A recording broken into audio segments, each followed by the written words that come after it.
And welcome into the Tuesday edition of Robby and Rexrode here on ESPN 102.5 The Game, streaming live on Periscope, on Twitch, and on YouTube as well. I'm Robby Stanley. Ryan Porth is in the control room at the moment. Joe Rexrode will be along shortly. Lisa Byington joining us at 7:30. We'll get into the tournament with her. Lots to get into with the NCAA tournament today. Another great night of action in the basketball world. We'll talk about that with Lisa Byington coming up at 7:30. Chris Mason, Preds TV analyst, drops by at 8:30. We'll get into the latest with the Nashville Predators with him. Looking ahead to the game tonight against the Detroit Red Wings. Puck drop at 7 o'clock. Pre-game at 6 o'clock here on ESPN 102.5 The Game.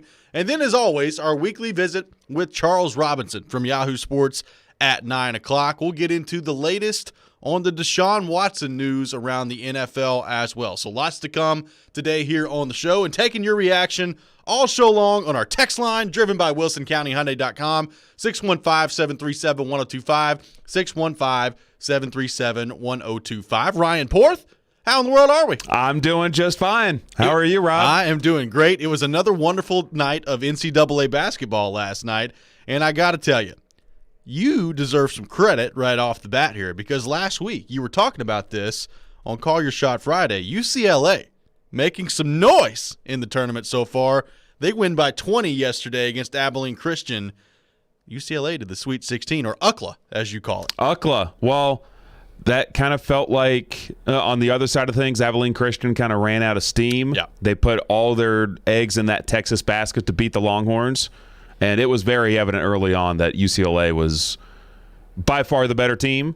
And UCLA now looks like one of those teams that could make a run, but Alabama looks like one of those teams. Goodness. I mean, there are a lot of hot teams going into the Sweet 16. Alabama, I tell you what, if Alabama shoots the ball anywhere near like they shot the ball last night, they are going to be very tough to deal with. 96-77 winners against Maryland. It seemed like almost every three that they put up last night was finding a way to go in. No doubt. It's unbelievable. And they have a swagger right now where they are very confident. I'm going to tell you what. If it's Gonzaga, Alabama in the Final Four, that is a team in Alabama that can knock off Gonzaga because they can shoot the lights out. They can, and I had people saying that people are already looking forward to that matchup, saying take the over. I'm done saying stuff like that because of Rexrode's calls that he had last week. But I will say, if both of those teams shoot the way they're capable of, that is going to be some entertaining basketball. I mean, what would the over-under be set at? I don't know. 190? Could be. I mean, in all seriousness. Could be a lot. Like 175. I don't know. Alabama looked awfully impressive last night. USC, a gigantic win against Kansas. They destroyed Kansas, 85-51. This is not the same Bill Self group that we've grown accustomed to seeing. Florida State, a 71-53 win against Colorado. And the game that I was looking forward to the most yesterday was Michigan and LSU. And LSU got off to a hot start offensively in the first half, and it went exactly the way I thought it would go. Their athletes, I think they might honestly have better athletes than Michigan has. But at the end of the day, Michigan offensively settled into a groove, and LSU – and we've talked about this here on the show, they're a top 5 team in the country this year in terms of offensive efficiency. They are awful defensively, and they were awful defensively in the second half. Michigan finds a way to get it done, 86-78 against LSU yesterday, doing so without Livers being in there as well. So Michigan, I thought they may be a prime upset candidate in the second round, but they advanced to the Sweet 16. So another good job by them. Gonzaga, people have avoided or not done a good job of avoiding upsets so far in this tournament. Gonzaga gets it done 87-71 against Oklahoma. But another Big Ten team goes down in Iowa. Oregon, 95-80 winners against Iowa. I didn't know what we were going to see from Oregon. Obviously, they didn't play in their first-round game against VCU. That game, unfortunately, got canceled due to COVID-19. VCU had some issues prop up in their program. But Oregon looked awfully impressive last night against Iowa. Have we completely just overrated the Big Ten all year? Everybody assumes the Big Ten is the best conference in basketball. They've not been very good so far in the tournament. They certainly have not had a good showing, Michigan being the only Big Ten team in the Sweet 16. If Michigan had not completed that comeback against LSU, there would be 0 Big Ten teams in the Sweet 16. And they had 9 teams in the tournament. 9! I know. And I didn't know if Oregon would be able to handle Luka Garza, and they really weren't. I mean, he had 36 points, 9 rebounds, but that wasn't enough. I mean, when a guy by himself accounts for half of your offense, it's generally not a good story for the rest of your team. Like, it sounds great for the player, but generally speaking, when a guy literally scores almost half your points, probably not in good shape offensively. I never trusted Iowa. No. Never trusted Iowa. I think that's a good rule just in general. Never trust the Iowa Hawkeyes. Wow. I mean, seriously. There are members of your family that would not appreciate that. Well, I think there are members of my family that would agree with that. Probably so. After yesterday. Yeah, I mean, the Pac-12, sans Colorado's abysmal offensive performance last night, the Pac-12 looks pretty impressive. I don't know if I truly buy into, the tournament says everything there is about the conferences. Right. But it's not really the same as bowl games, but I hear what you're saying. It's probably more meaningful than the bowl games, but I'm not going to sit here and say it's the end-all, be-all. It is concerning for the Big Ten, though, that they had all of these marquee teams in the tournament, and most of them flamed out. Yeah, I think so. And, Iowa, I thought, could make it a dangerous run. Obviously, Illinois, everybody's talked about that and the struggles that they've had. But Michigan, the last one left. Yeah, I would not have pegged that heading into this tournament. That sets up really interesting matchups coming up in the Sweet 16 as well. I mean, Villanova-Baylor, I think, could be a great game. Oregon State-Loyola, that's going to get a lot of attention as well. Our man Oral Roberts taking on Arkansas. Yes, sir. I'm looking forward to it. And by the way, Lisa Byington, who will join us later in the show, on the call for Oral Roberts getting to the Sweet 16, also on the call for Abilene Christian upsetting Texas as well. So looking forward to getting her perspective coming up in the show. What is the most intriguing Sweet 16 matchup to you? I'm looking around. Michigan, Florida State fires me up. UCLA, Alabama may be my most intriguing one. I'm all aboard the Alabama train right now. I've got them going to the Final Four. I've got Arkansas going to the Final Four as well, and I don't feel great about selecting 2 SEC teams to do that. But UCLA, they've looked awfully impressive so far. I know the quality of competition has not been great for UCLA, taking down Abilene Christian last night. But I think UCLA Alabama could easily be the best game. But I'm going to be honest, if Alabama shoots the ball like they did last night, that's not going to be a game. No. And what we saw yesterday from the 2 other Pac-12 teams, USC and Oregon, I think that game is going to be pretty good. And I do wonder if one of those teams could give Gonzaga a scare in the Elite Eight, because I just don't see it from Creighton. I don't see it from Creighton either, and I think Gonzaga is going to roll in that game. There is a 2 seed that I would feel nervous about. Houston going up against Syracuse and the zone that Jim Boeheim is running out there. We've seen this before where Syracuse is average throughout the regular season, and they find a way to get in the tournament. And they're kind of like Michigan State in a way where they get in the tournament, at times they just turn into a completely different team, and that zone gives people fits. I wonder if they can do that against Houston. All bets are off. Did you have a Joe Rexrode style? Maybe. Oh, maybe. 1-0. That's the first time in a long time. It is. I'm all over the Syracuse plus 6.5 already. Really? I mean, that's a pretty big spread in my mind, the way Syracuse is playing. Houston barely got by Rutgers. Rutgers had to pee their pants for Houston to end up winning that game. So I kind of like the orange in that matchup. I will say this. At first glance. I don't necessarily disagree with you. I will say this from just a casual sports fan viewer standpoint, because I've said it, like college basketball, I like it. It's not really my big thing. But this tournament, especially maybe it's just because we didn't have one last year, this tournament has been so much fun. Even without the fans, even without the atmosphere that we've typically grown accustomed to seeing, this has been one of the most fun tournaments that I can remember so far through the opening weekend, just based on the upsets that we've seen. You still got some favorites in there, and we've seen some good basketball. We've seen some really good offensive basketball, especially Alabama just shooting the lights out last night, USC as well. But I think sports fans who, they've been through the ringer this past year, getting a little bit of payback right now. This has been awesome to watch. I questioned what the NCAA tournament was going to look like probably about a month ago without many fans, but there have been enough fans in the building to make it feel like there is somewhat of an atmosphere. And I agree. I mean, the basketball's been awesome. We haven't seen a buzzer beater yet. No. Which I'm kind of surprised by with, all the drama that we've seen. We usually see 2 or 3 by now. Right. Did you see, by the way, valiant effort by Ohio. 72-58. We did not mention that game. They lost against Creighton. Joe Burrow in the house for Ohio. I wonder how LSU fans feel about that. LSU taking on Michigan in the same vicinity. Yeah. And he goes to his hometown team, Ohio, and not his actual college team, LSU. Just out there getting some pub for the Cincinnati Bengals fans out there. Like it. Apparently his dad's like a assistant football coach at Ohio. I didn't know that. I didn't know that either. Well, that would help explain it a little bit more. Yeah, but they were just sitting there, and I was like, that's Joe Burrow. What's he doing there? Interesting. But you're right. I mean, LSU, big game taking on Michigan as well, and he's electing to go over to watch Ohio take on Creighton. Joe Burrow, the people's champion. So who would be your adjusted Final Four right now? The adjusted Final Four, well, 3 of my 4 are still alive. So I'm going to stick with those 3 in Gonzaga, Alabama, and Arkansas. I don't know, man. Like, I had my doubts about Michigan. They might be in there now.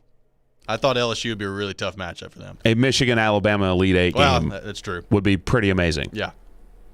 That would be amazing. So who would be coming out of the Midwest, Loyola or Houston? Man. I would give the slight edge to Houston, but it's getting more and more difficult for me to bet against Loyola. Like, they look legit. I think it's obvious that they're underseeded. I still, in the first half of that game, I think that was clear. I didn't think, okay, they're going to make their way through this region here and get out of here and be a legitimate threat to go to the Final Four. Then I saw the second half against Illinois. I was like, okay, yeah, they might be a legitimate threat to get to the Final Four. They are really good. I was watching that Illinois-Loyola game with a buddy, and 10 minutes in, I was invested in Illinois winning the national championship, and I looked and I said, Illinois is not winning this game. No. Loyola has them figured out, and Illinois can't figure them out. And Loyola defensively is just suffocating. They are. I kind of think they're going to handle Oregon State. I think so, too. Oregon State, to me, got lucky that they played 2 teams that didn't really know what they were doing offensively in Tennessee. And then Oklahoma State was just a train wreck when Oregon State played them. I think Loyola's probably going to handle them. I think they will, too. And Oregon State, to me, is a team that's been, average at best all season long. And they've got a little bit of momentum right now. They're in a hot streak right now. I think maybe a reality check coming from Oregon State. I would expect Loyola to advance in that game. But regardless, going to be some awesome Sweet 16 matchups. Another great night of the NCAA tournament. And it has been the gift that sports fans have been waiting for a long time. We've been through a lot this past year, and the NCAA tournament certainly living up to the hype thus far. When we come back, we will switch gears and get into some NFL news relating to a former Tennessee Titan yesterday. Was it the right move, and what do we think of the contract that was thrown out there as well? We'll discuss that next. This is Robby and Rexrode here on ESPN 102.5 The Game.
How'd you like to watch the Preds game in style? Make sure you're tuning in later on in the show as we reveal a keyword for you to text into the game line at 615-737-1025 for your chance to win the T-Mobile Hockey Homegate. It's your chance to watch a weekend Preds game with a Dos Equis prize pack, which includes a case of beer, dessert from Nothing But Cakes, a T-Mobile prize pack, and food provided by 312 Pizza Company in Germantown. You must be 21 or older to enter, and we'll have that opportunity coming up for you a little bit later here in the show. Welcome back in, Robby and Rexrode here on ESPN 102.5 The Game.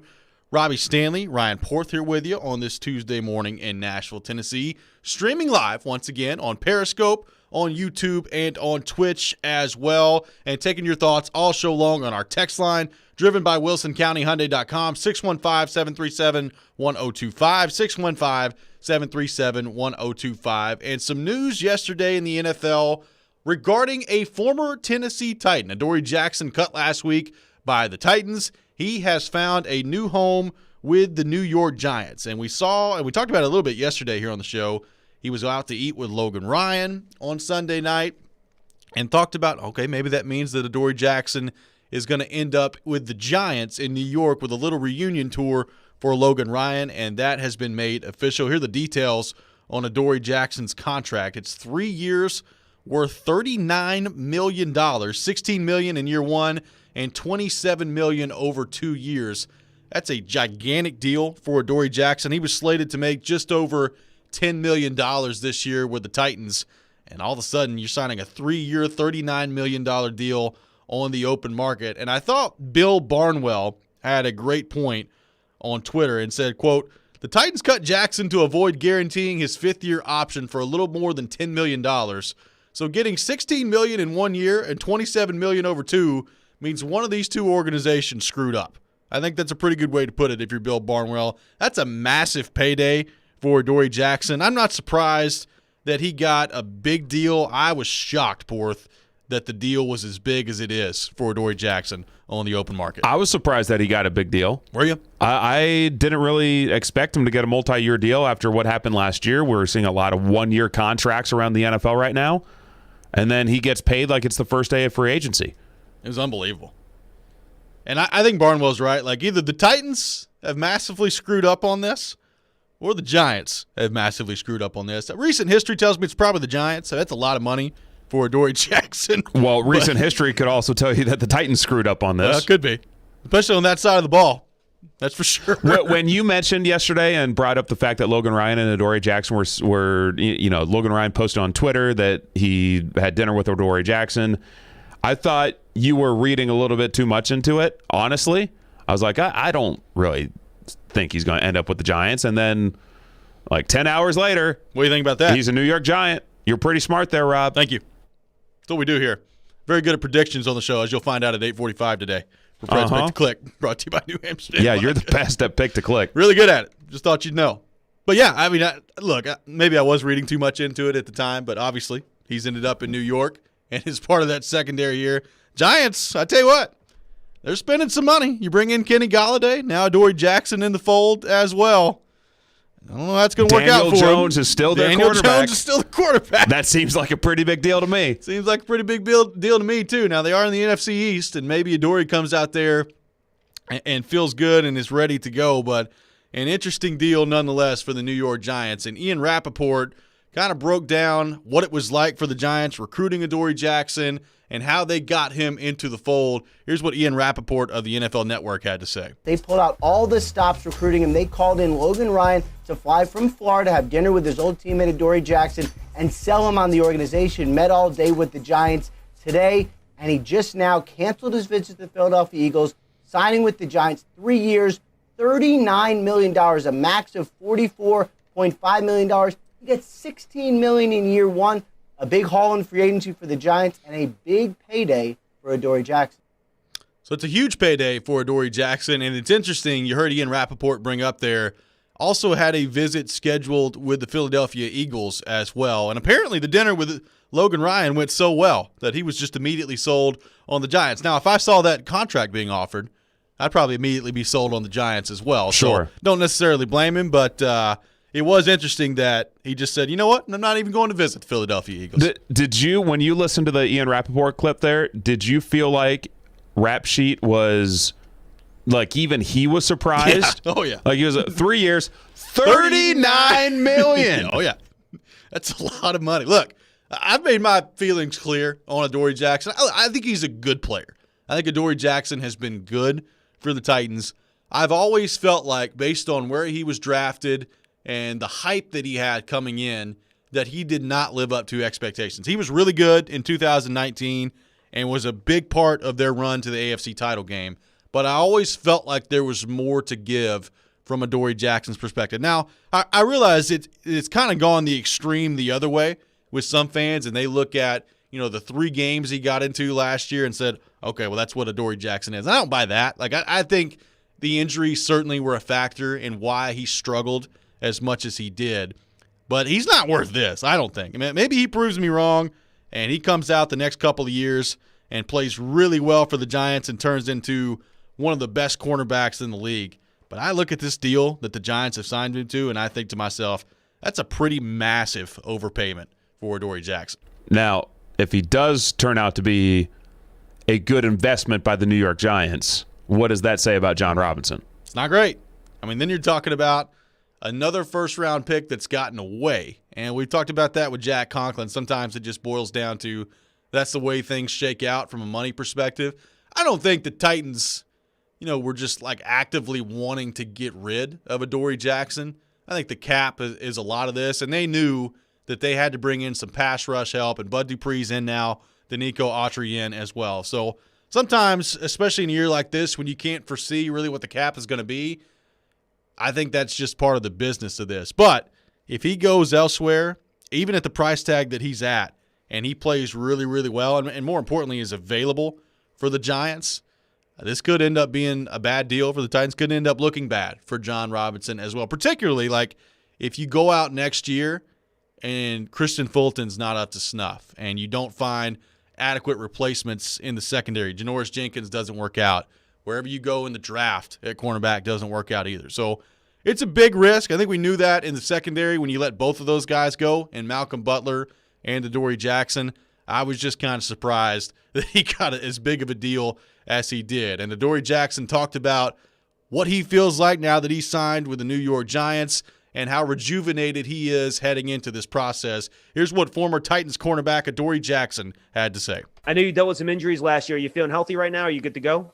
I feel great. I'm fired up. I'm more relieved than I would say than anything. Just relieved and thankful. Like I said, I've been through a lot. Probably went through every emotion that you could probably imagine, from the highs, the lows. It's the first time I probably dealt with adversity or injury. And so to learn a lot about myself, I learned a lot about the people around me and what I needed in life and what I didn't need. I'm just thankful. And I wish y'all could feel what I'm feeling right now, the energy that I got and the emotion that I got, because, man, I'd have been through a lot. And so I'm just thankful and grateful. So that was Adoree Jackson after signing with the New York Giants, talking about being thankful and grateful. He is relieved that this process is over. And I am interested, like, what could a motivated Adoree Jackson look like? It was fascinating to me, and we'll never know, I guess, the specifics of what's went down with the Titans this year. But it looked like he was on the path to coming back. If not in the Pittsburgh game, shortly after that, because that week was when he started to get back on the field and to practice again. And then all of a sudden, weeks go by and he's not been practicing, and you think, okay, well, he's had a setback at that point. Obviously, I think that's the case. I wonder how unhappy the Titans were maybe at his work ethic to get back, or what happened on that front there, because there were some interesting comments made by Vrabel coming down the stretch on Adoree Jackson. I think the Midday Show talked about this a lot on Darren Donica Chase, and kind of reading between the lines of what was going on there. So, look, I think it's safe to say Malcolm Butler, Mike Vrabel was probably his biggest fan, and it hurts to let that guy go. I'm not sure that he felt the same way about Adoree Jackson. I would agree with you. Now, speaking of reading between the lines, do you read between the lines of Adoree Jackson's comments there?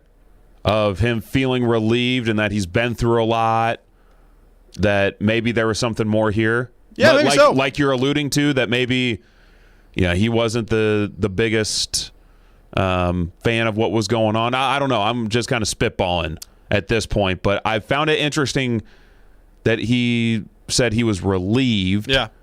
And he only got cut, what, like a week ago? Yeah. Less than a week ago? Yeah, I mean, it is interesting, and maybe it's just relieved that, hey, I got as much money as I could possibly get out of this deal. I'd be pretty relieved too. I don't know, but it was interesting that he went there and talked about that. The relationship between Adoree Jackson and the Titans near the end got weird. I mean, Rabel had some comments down the stretch, and the injury situation, like just going from practice, it's not like he was in full contact at practice either.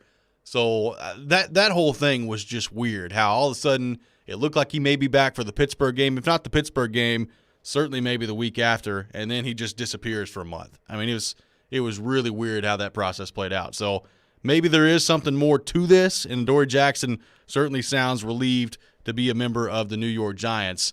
And going to be a loss for the Titans in the secondary. We'll see how John Robinson and company go about replacing him as they continue through the offseason here. And speaking of John Robinson and the Tennessee Titans, they've got a lot of work to do with their roster to replace some important pieces that have left the team so far in the offseason. Who will be the biggest loss for the Titans heading into next season? We'll take your thoughts on our text line, driven by WilsonCountyHyundai.com, 615-737-1025, 615-737-1025. That's coming up next. This is Robby and Rexrode here on ESPN 1025 The Game.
Welcome back in. Robby and Rexrode here on ESPN 102.5 The Game, taking you through this Tuesday morning here in Nashville, Tennessee, streaming live on Twitch, on Periscope, and on YouTube.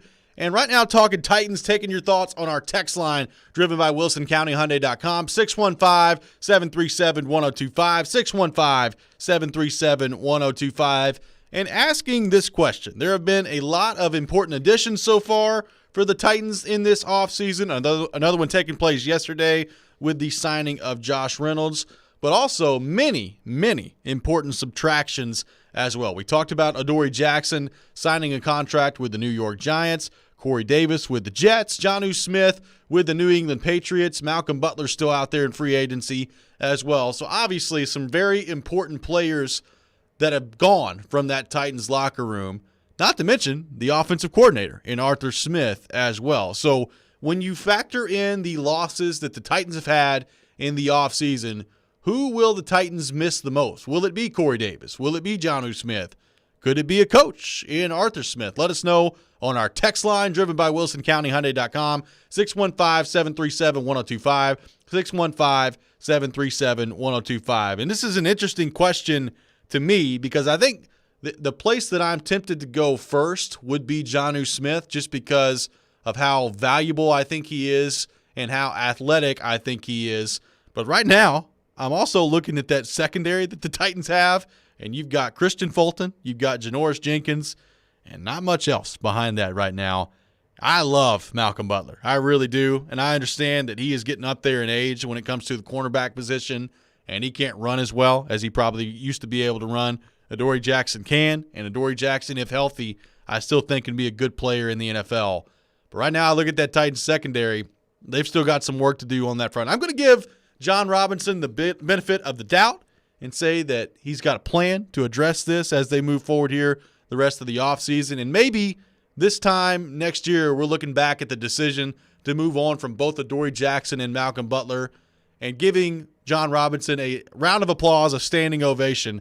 But some pretty big holes right now, and I think some intriguing options here for this question.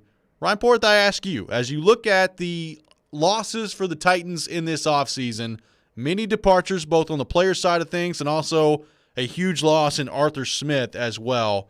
Who do you think the Titans will miss the most as they head into next season? I worry that it's going to be Arthur Smith. I think you're not alone there. I worry that it's going to be Arthur Smith because of the chemistry that he and Ryan Tannehill had, and the fact that Arthur Smith, as a play caller, was incredible for this franchise. And, you know, Corey Davis, there's a lot of value there. Jonnu Smith, obviously a lot of value there. But the connection that Arthur Smith had was just incredible with Ryan Tannehill and that Titans offense.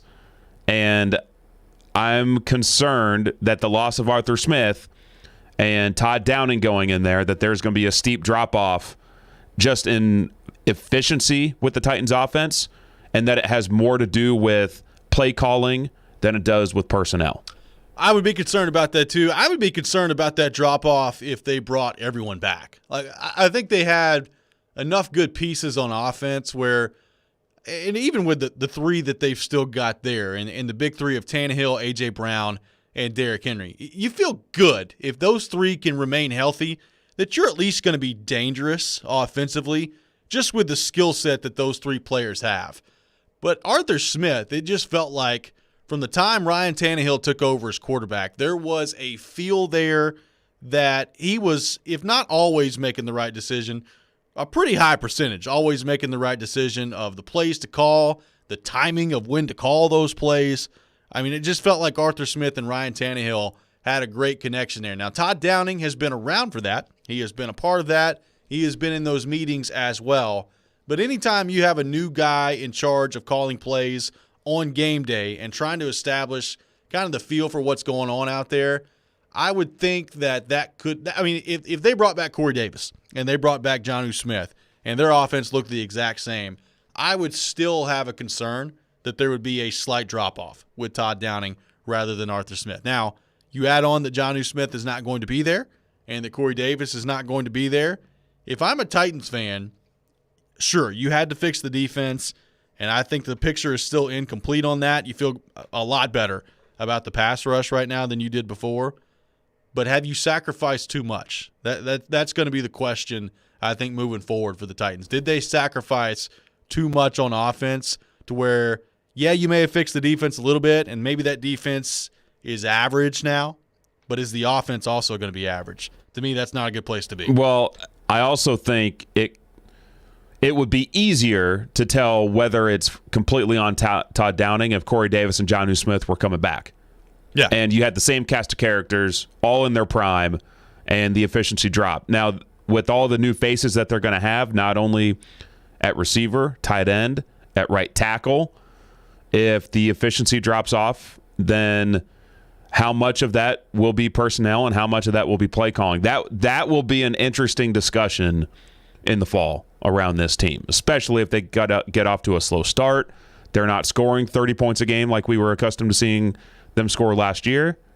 That's going to be a pretty big deal, that offense, and seeing how they translate 2020 into 2021. Yeah, it's going to be really interesting on that front. And having said all that, like, as concerned as I am with the offense, if I'm answering this question that we've thrown out there in terms of the players that I'm least concerned about losing when it comes to the big ones of Corey Davis, Jonnu Smith, Malcolm Butler, Adoree Jackson, I think Corey Davis may be last on that list just based on the position that he plays. Like, I think, and from the people we've talked to looking ahead at this draft, it's loaded at wide receiver. Probably the easiest guy to replace out of that bunch is going to be Corey Davis. Now, I think now that you've brought Josh Reynolds into the fold, I don't think he's a number 2 by any stretch of the imagination. He does block well, so I think you feel good about that if you're the Titans.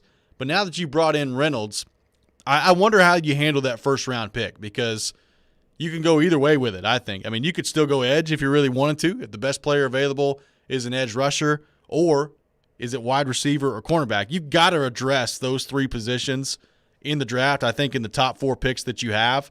Which way do you go with that first-round pick? If all things are equal and you've rated players the same, which position group would they value the most? I think that is an interesting question right now for John Robinson. I would guess wide receiver, but it may be corner. I don't know. I think John Robinson would probably lean on the fact that he got A.J. Brown in the second round and say that he could, in a deep receiver class, could find somebody pretty good in the second or third round at receiver. Yeah. I still think defensively in the first round is probably the way to go. Okay. Whether that's corner, whether that's edge, whether that's interior defensive line, I still feel like now there could be a best player available on offense that you say we can't pass this guy up, but I would lean defense if all things were equal. Let's go to our text line driven by WilsonCountyHyundai.com. Ron texts in and says, it seems like almost every star player that leaves the Titans or gets released has something bad to say about the organization, locker room, or coaching. Is this becoming a trend here? It's been a long time since the Titans have kept a player long enough for them to retire here or just have them around because of the blood, sweat, and tears that they gave us. The Titans need to be better with that, I believe. Look, I think in a perfect world, that would be the way it works out. That you just don't see that happen a whole lot in the NFL. And I don't think there's just like this laundry list of players leaving the Titans and having bad things to say. Like Jarrell Casey did, but he was hurt because he had put in so much time with the Titans, to Ron's point. And then when they were finally starting to turn things around and getting good, the Titans moved on from him. Now, Adoree Jackson, I wouldn't say what he said yesterday about the Titans was bad. Maybe you can do some reading between the lines there and concur that maybe he's happy to be out of there and happy with a fresh start. But I don't think there's this laundry list of trends out there of players leaving the Titans being like, woo, thank God I'm out of there. That's the way today's NFL works. Very rarely do you find guys that stay in one spot their whole career, unless it's, a quarterback or somebody like that. But it's just not the way things work nowadays. Even like Eddie George didn't stay his whole career with the Titans, which I know still rubs you the wrong way, but he didn't. Well, Steve McNair didn't. I won't say it rubbed me the wrong way. That was just a shocking development to see Eddie George in a Cowboys uniform. I know. I think it was shocking for a lot of Titans fans. Yes, it was. That's just how things work in today's NFL. And very rarely do you find those players, especially at position groups not named a quarterback, that stick around in one place throughout their entire careers. And even Tom Brady, he's left now. gone to a different place in his career as well. The mythical sea creature, as Joe Rexrode would call him. That is correct. When we come back, we'll continue the conversation on the Tennessee Titans and continue to look at the wide receiver position. There's a name out there that's generating a little buzz right now that maybe the Titans could be interested in. We'll take your thoughts on that as well when we come back on our text line, driven by WilsonCountyHyundai.com, 615-737-1025, 615-737-1025. This is Robby and Rexrode here on ESPN 102.5 The Game.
Welcome back in. Robby and Rexrode here on ESPN 102.5 The Game, taking you through this Tuesday morning here in Nashville, Tennessee. Taking your thoughts all show long on our text line, driven by WilsonCountyHyundai.com, 615-737-1025, 615-737-1025, and streaming live as we do every day on Periscope, YouTube, and on Twitch as well, so you can follow along with the show on those platforms. We tweeted those links out at @RStanleyNHL and at 1025 The Game on Twitter. So make sure you give us a look on YouTube, Twitch, and on Periscope as well.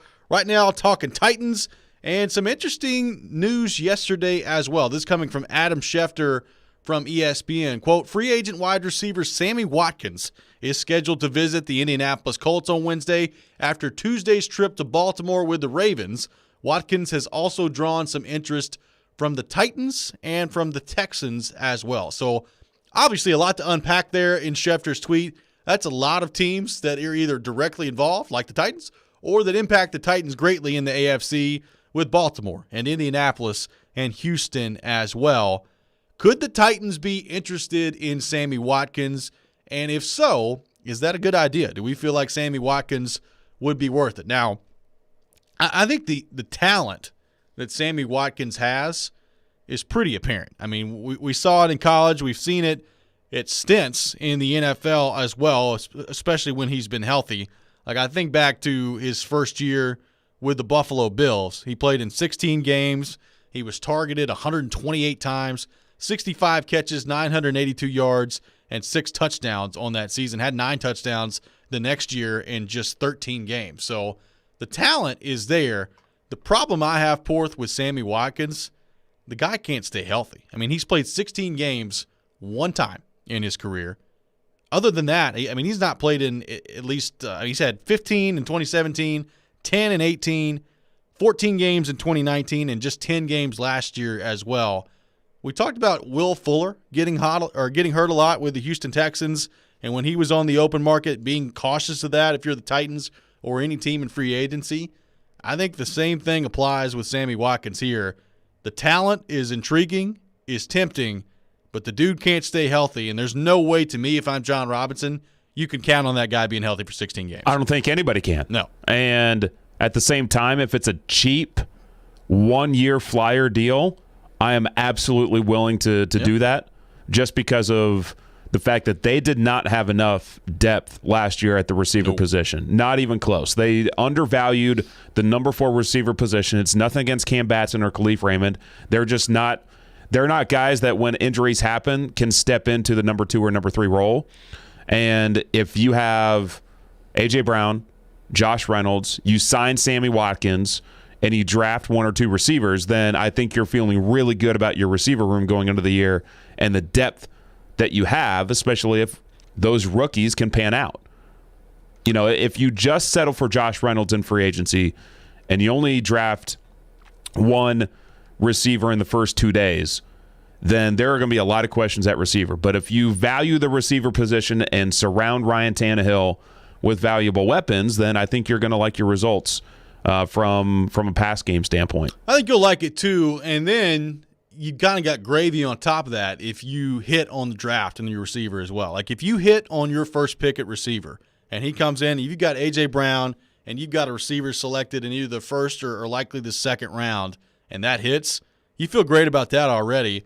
If Josh Reynolds works out and then maybe you could bring in Sammy Watkins as well, all of a sudden you've got some depth at wide receiver that they haven't had. Now again, to me there's no way you can count on Sammy Watkins to be healthy the entire season. We have not seen that since literally his first year in the league back in 2014. Now, he's played 15 games once in there as well, 14 games. So it's not like he's missed entire seasons throughout this stretch, but he's not been a guy that you can rely on to be healthy the whole time.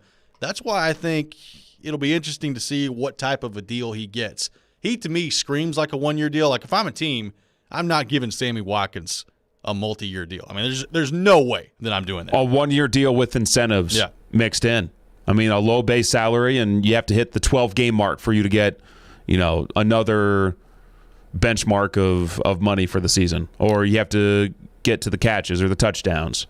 You know, if he only plays 8 games, I mean, he's on the injury report every week, whether he plays or not. Yeah. He's on the injury report every week. I said you need to have a spare hamstring handy for Will Fuller. Might need to have a couple handy for Sammy Watkins. A hamstring, a foot. Yeah. Probably a leg, an arm. Who knows what else? Have them all ready to go. Ribs. Ready and available out there. Yeah, I mean, and conversely, like if you're a Titans fan and he doesn't end up here with the Titans, like how scared are you of Sammy Watkins if he goes to the Colts? Or how scared are you or Sammy Watkins if he goes to the Ravens? Like the Ravens to me are interesting because they need some wide receivers. Like they don't have a lot in that room right now, and there's not much in way of Ravens wide receivers that I think scares anybody. I mean, Hollywood Brown's okay. He came on a little bit at the end of last year. He struggled the majority of last season. But if Sammy Watkins ended up in Indianapolis or ended up in Baltimore, if you're the Titans, like, I'm not shaking in my boots because Sammy Watkins ends up with Carson Wentz in Indianapolis. I agree. And from a Titans perspective, I look at Sammy Watkins as more of a luxury than a complete need, although I do feel like they do need another receiver in free agency to go in there and help, because Josh Reynolds, to me, isn't proven enough to be a number 2. No, I don't think he's the number 2. And I did see some conversation on Twitter about that yesterday. Like, could Josh Reynolds step in and be your number 2? I just don't see it. I think could be a number 3. He's not, a burner out there or anything. He does block well. I think he's able to get open and create separation. But to me, Josh Reynolds is not a number 2 in this offense. Now, Sammy Watkins wouldn't be a number 2 either. I don't think, maybe if he's healthy and he's able to stick around the whole year, he's still got some good speed. And the thing about Watkins is, he's only 27 years old. So it feels like he's been around a long time. He came in the league when he was 21. But he's not really that old, but just the wear and tear he's got on his body from an injury standpoint, you're worried about that part of it. But I think he's shown, even in Kansas City, when he's been healthy, and I get it, it's Kansas City. They've got a ton of weapons, so Sammy Watkins is not on the top of your fear list if you're a defense going up against the Chiefs. But he's gotten some favorable matchups and can still do some damage with Mahomes slinging him the ball. When you don't have Tyreek Hill and Travis Kelce on your offense, how dangerous can Sammy Watkins be? That would be my question. So Mike Herndon is with Broadway Sports, and he put out a very interesting poll question last night to his Twitter followers of which group would be better, Brown, Watkins, and Reynolds, or Brown, Davis, and Humphreys. And I honestly thought Titans fans were going to vote heavily towards Brown, Davis, Humphreys. Yeah. And it turned out to be 56% the other way. Do you think that's because they've already obviously moved on from Davis and Humphreys, and Titans fans are just hopeful that maybe you bring in Sammy Watkins and they feel better about it? There could be some of that. Because my vote would be Brown, Davis, Humphreys. Probably, but Humphreys, what do you have left in him anymore? That's true. Is he going to get a deal before training camp? Is he going to keep playing? Yeah. Right. That's obviously that's a fair question. I just feel like at least when he's been on the field, he's been pretty good for the Titans. Now, I know people look at the Humphreys signing as a bad one, and I don't think there's any other way you can look at it just based on how it played out and that he was not available for too much of the contract that he was here for. And the 2 years, I'm really interested. Like, if he could have stayed healthy, how much of a difference could he have made for an offense this year that was already really, really good? I think that is a very interesting question. But I don't know. I think Corey Davis, with the way he fit this offense, worked out really well, especially in the last year here in his contract year. Like, would Sammy Watkins fit the offense? Would he be somebody that could hang in there and block? Would he be somebody that would be okay with the Titans running the ball with Derrick Henry 350 times in a year? Obviously, you're not doing that in Kansas City. And it's not like Sammy Watkins has got this demands that he can make being a wide receiver out there that's been as productive as he's been. But I just wonder, would the Titans go that route? Would he be a fit here in this offense? I agree. As a number 4, I think you take a flyer on it. But if that contract, like if somebody's willing to give Sammy Watkins $7.5, $8 million for 1 year, more power to him. More power to him. No thanks, man. This to me would be $3 or $4 million. Yeah, that to me, and especially now that we've gotten this deep into free agency, and John Robinson talked about this a little bit yesterday in a piece he came out with Jim Wyatt of TennesseeTitans.com. The dust starting to settle a little bit, and the prices starting to come down on some guys. That's the only way I'm entertaining the idea of bringing in Sammy Watkins. Now, I agree. They've still got a lot of work to do at wide receiver, and I think the draft is going to be a big part of that. But if you could get a guy like that in on the cheap, maybe that's something you consider if you're the Tennessee Titans. When we come back, we are going to switch gears and get into the Nashville Predators. Some very interesting comments made by Elliot Friedman of Sportsnet on his 31 Thoughts podcast regarding what the future immediately could look like for the Nashville Predators and maybe some trade candidates out there as well. We'll discuss that coming up next. This is Robby and Rexrode, live from the wholesaling studios, powered by RumbleOn.com, here on ESPN 102.5 The Game.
Welcome back in. Hour number 2 of Robby and Rexrode here on ESPN 102.5 The Game. Robbie Stanley and Ryan Porth here with you on this Tuesday morning in Nashville, Tennessee. Joe Rexrode will be along shortly here on the program. Streaming live on Periscope, on Twitch, and on YouTube as well at 102.5 The Game.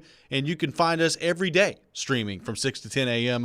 on Periscope, YouTube, and Twitch. Taking your thoughts all show long on our text line, driven by WilsonCountyHyundai.com, 615-737-1025, 615-737-1025. We'll have Lisa Byington coming up at 7:30 to talk all things NCAA tournament. She's been on the call for the tournament and has called a couple of huge upsets as well. So that's been a constant theme of this NCAA tournament. We'll have that conversation with her coming up at 7:30. But right now, I want to get into the Nashville Predators. And we've talked about this for a few weeks now when it comes to Matthias Eckle and what his future could look like with the Predators. Now, the Predators have played well as of late. They're 4-3-1 on the road trip, coming back home tonight to take on the Detroit Red Wings at 7 o'clock at Bridgestone Arena, pregame at 6 o'clock here on ESPN 102.5 The Game. But I think in the mind of some Preds fans, it has been maybe a foregone conclusion that Matthias Eckle could be on the way out the door based on some reporting heard not only by Elliot Friedman of Sportsnet and of 31 Thoughts a few weeks ago about who could be available for the Predators, but Adam Vingan has wrote some pieces about it, Pierre LeBrun from The Athletic as well. It's been all over the place nationally, and Matthias Eckle is the number one target at the trade deadline on the Athletic.com's big board. But Elliot Friedman had some very interesting thoughts on his 31 Thoughts podcast with Jeff Merrick about the Predators, what the immediate future could look like in terms of the decision-making process that David Poile and company are going through right now, and maybe how that relates to Matthias Eckle and another defenseman on the Nashville Predators. Here's what Elliot Friedman had to say on the 31 Thoughts podcast. I think we've all kind of looked at Eckle as the guy. He's got one more year under contract at $3.75 million. Yep. He's a heck of a player, and we knew he was out there. Well, the interesting thing to me is I had someone say to me on Sunday that they're beginning to wonder if the Predators are going to be making an Ekholm-Ellis decision. What does that mean, Ekholm? Like one or the other? Could it come down to one or the other? Now, initially, I think that Nashville kind of looked at Ellis as they didn't want to do it, and I'm still not convinced they want to do it. But when we reported that it was Yossi no, Rene no, and Ellis no, and everyone else they'd think about, I had a couple of people ask me, are you sure? Are you sure they wouldn't do Ellis? And it wasn't like they were saying anything bad about Ellis. It's just I think there's teams out there who really like Ellis. And the danger about Ekholm is he's only signed for one more year. Now, Ellis is signed for 6 more years at $6.25 million. And like Ekholm, he's got a lot of respect. Like both those players are really respected players. And I just wonder if some teams have gone to the Predators about Ellis. And I also wonder, because he signed it a longer term, you know, would people feel more comfortable dealing for him? And I can't see Nashville trading both those guys. I'm just wondering if there's any chance that they look at it and say, well, what if instead of Ekholm, it's Ellis, and we try to keep Ekholm long term? I think clearly Nashville has some big decisions to make, and I think it's possible that teams have leaned in on them and said, we're not sure about giving all this up for only one more year of Ekholm. You know, how do we feel about giving all this up for 6 more years of Ellis? I think it's possible that's going on. So that was Elliot Friedman from Sportsnet and from the 31 Thoughts podcast, and throwing out some very interesting stuff there as it relates to the Predators, Matthias Eckle, and maybe Ryan Ellis, a part of things as well. Now, Porth, I have said from the beginning of this conversation that if I'm the Predators, I'm thinking long and hard about trading Matthias Eckle because I fully believe that he can still be a part of the solution when you get to the other side of the retool or the rebuild or whatever words you want to use, and that there's no way in the world Ryan Ellis would be on my untouchable list. Now that you hear those thoughts from Elliot Friedman about how maybe the Predators could see if Ryan Ellis could be traded as well. Maybe it's not a for sure thing that Matthias Ekholm could be the guy, and that maybe there's a decision the Predators have to make between Ekholm and Ellis. What's your reaction to that?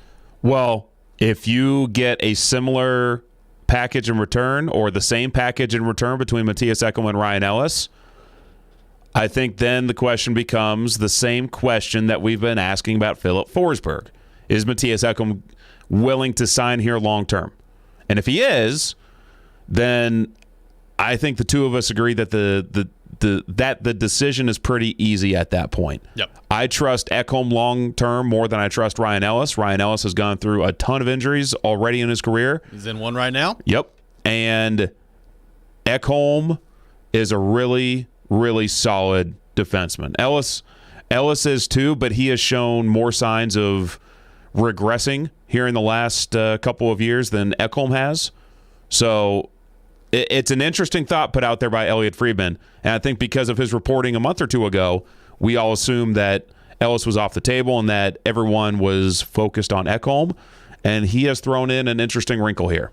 He has. Now, the other interesting part of this is, like, if you're trading for Ryan Ellis, it's probably not happening right now because he is hurt, and who knows when he'll be back. John Hines saying after the game the other night that Ryan Ellis has had surgery, and although he's skating, he's not close at this point to coming back. So if you're wanting immediate help this year, I'm not sure when Ryan Ellis is going to be available. Not sure if it'll even be before the trade deadline comes on April the 12th. So that could certainly affect your decision if you're the Predators. If it's Ryan Ellis, I feel like it's going to be something that happens in the offseason and not here at the trade deadline. Does that affect the decision at all? That would be an interesting question for David Poile. But I agree. Like, if you're forcing me to pick between these two guys, I don't know how you couldn't select Matthias Ekholm. I really don't. Like, and that's nothing against Ryan Ellis. I think he's a really good player, and I think when he's healthy, he's a big part of this team. But he has had some injury issues, and I don't think that there's like this steep drop-off from Ryan Ellis to Matthias Ekholm. Matter of fact, they're pretty close. I would probably give the slight edge to Ekholm in the defenseman that I feel comfortable about moving forward. Now, Ellis is better offensively. Obviously, he's got a great shot, and you feel good about that.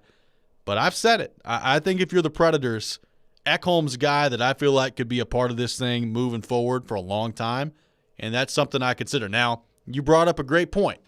You have to be sure if you go this route that you can get Matthias Ekholm to sign a long-term contract, because what you can't have happen is to trade Ryan Ellis and then Matthias Ekholm doesn't sign a contract, and next year you're losing him in free agency. You lose both of them. Well, given Matthias Ekholm's recent comments to Adam Vingan in The Athletic, I kind of feel like Ekholm wants to be here. I do too. Right? Yeah. I mean, Matthias Ekholm was drafted here. He has a family here. I kind of feel like he wants to stay here. Yeah. I feel more confident in saying that. We just haven't heard any comments of the like from, say, Philip Forsberg as that conversation picked up in the last couple of weeks.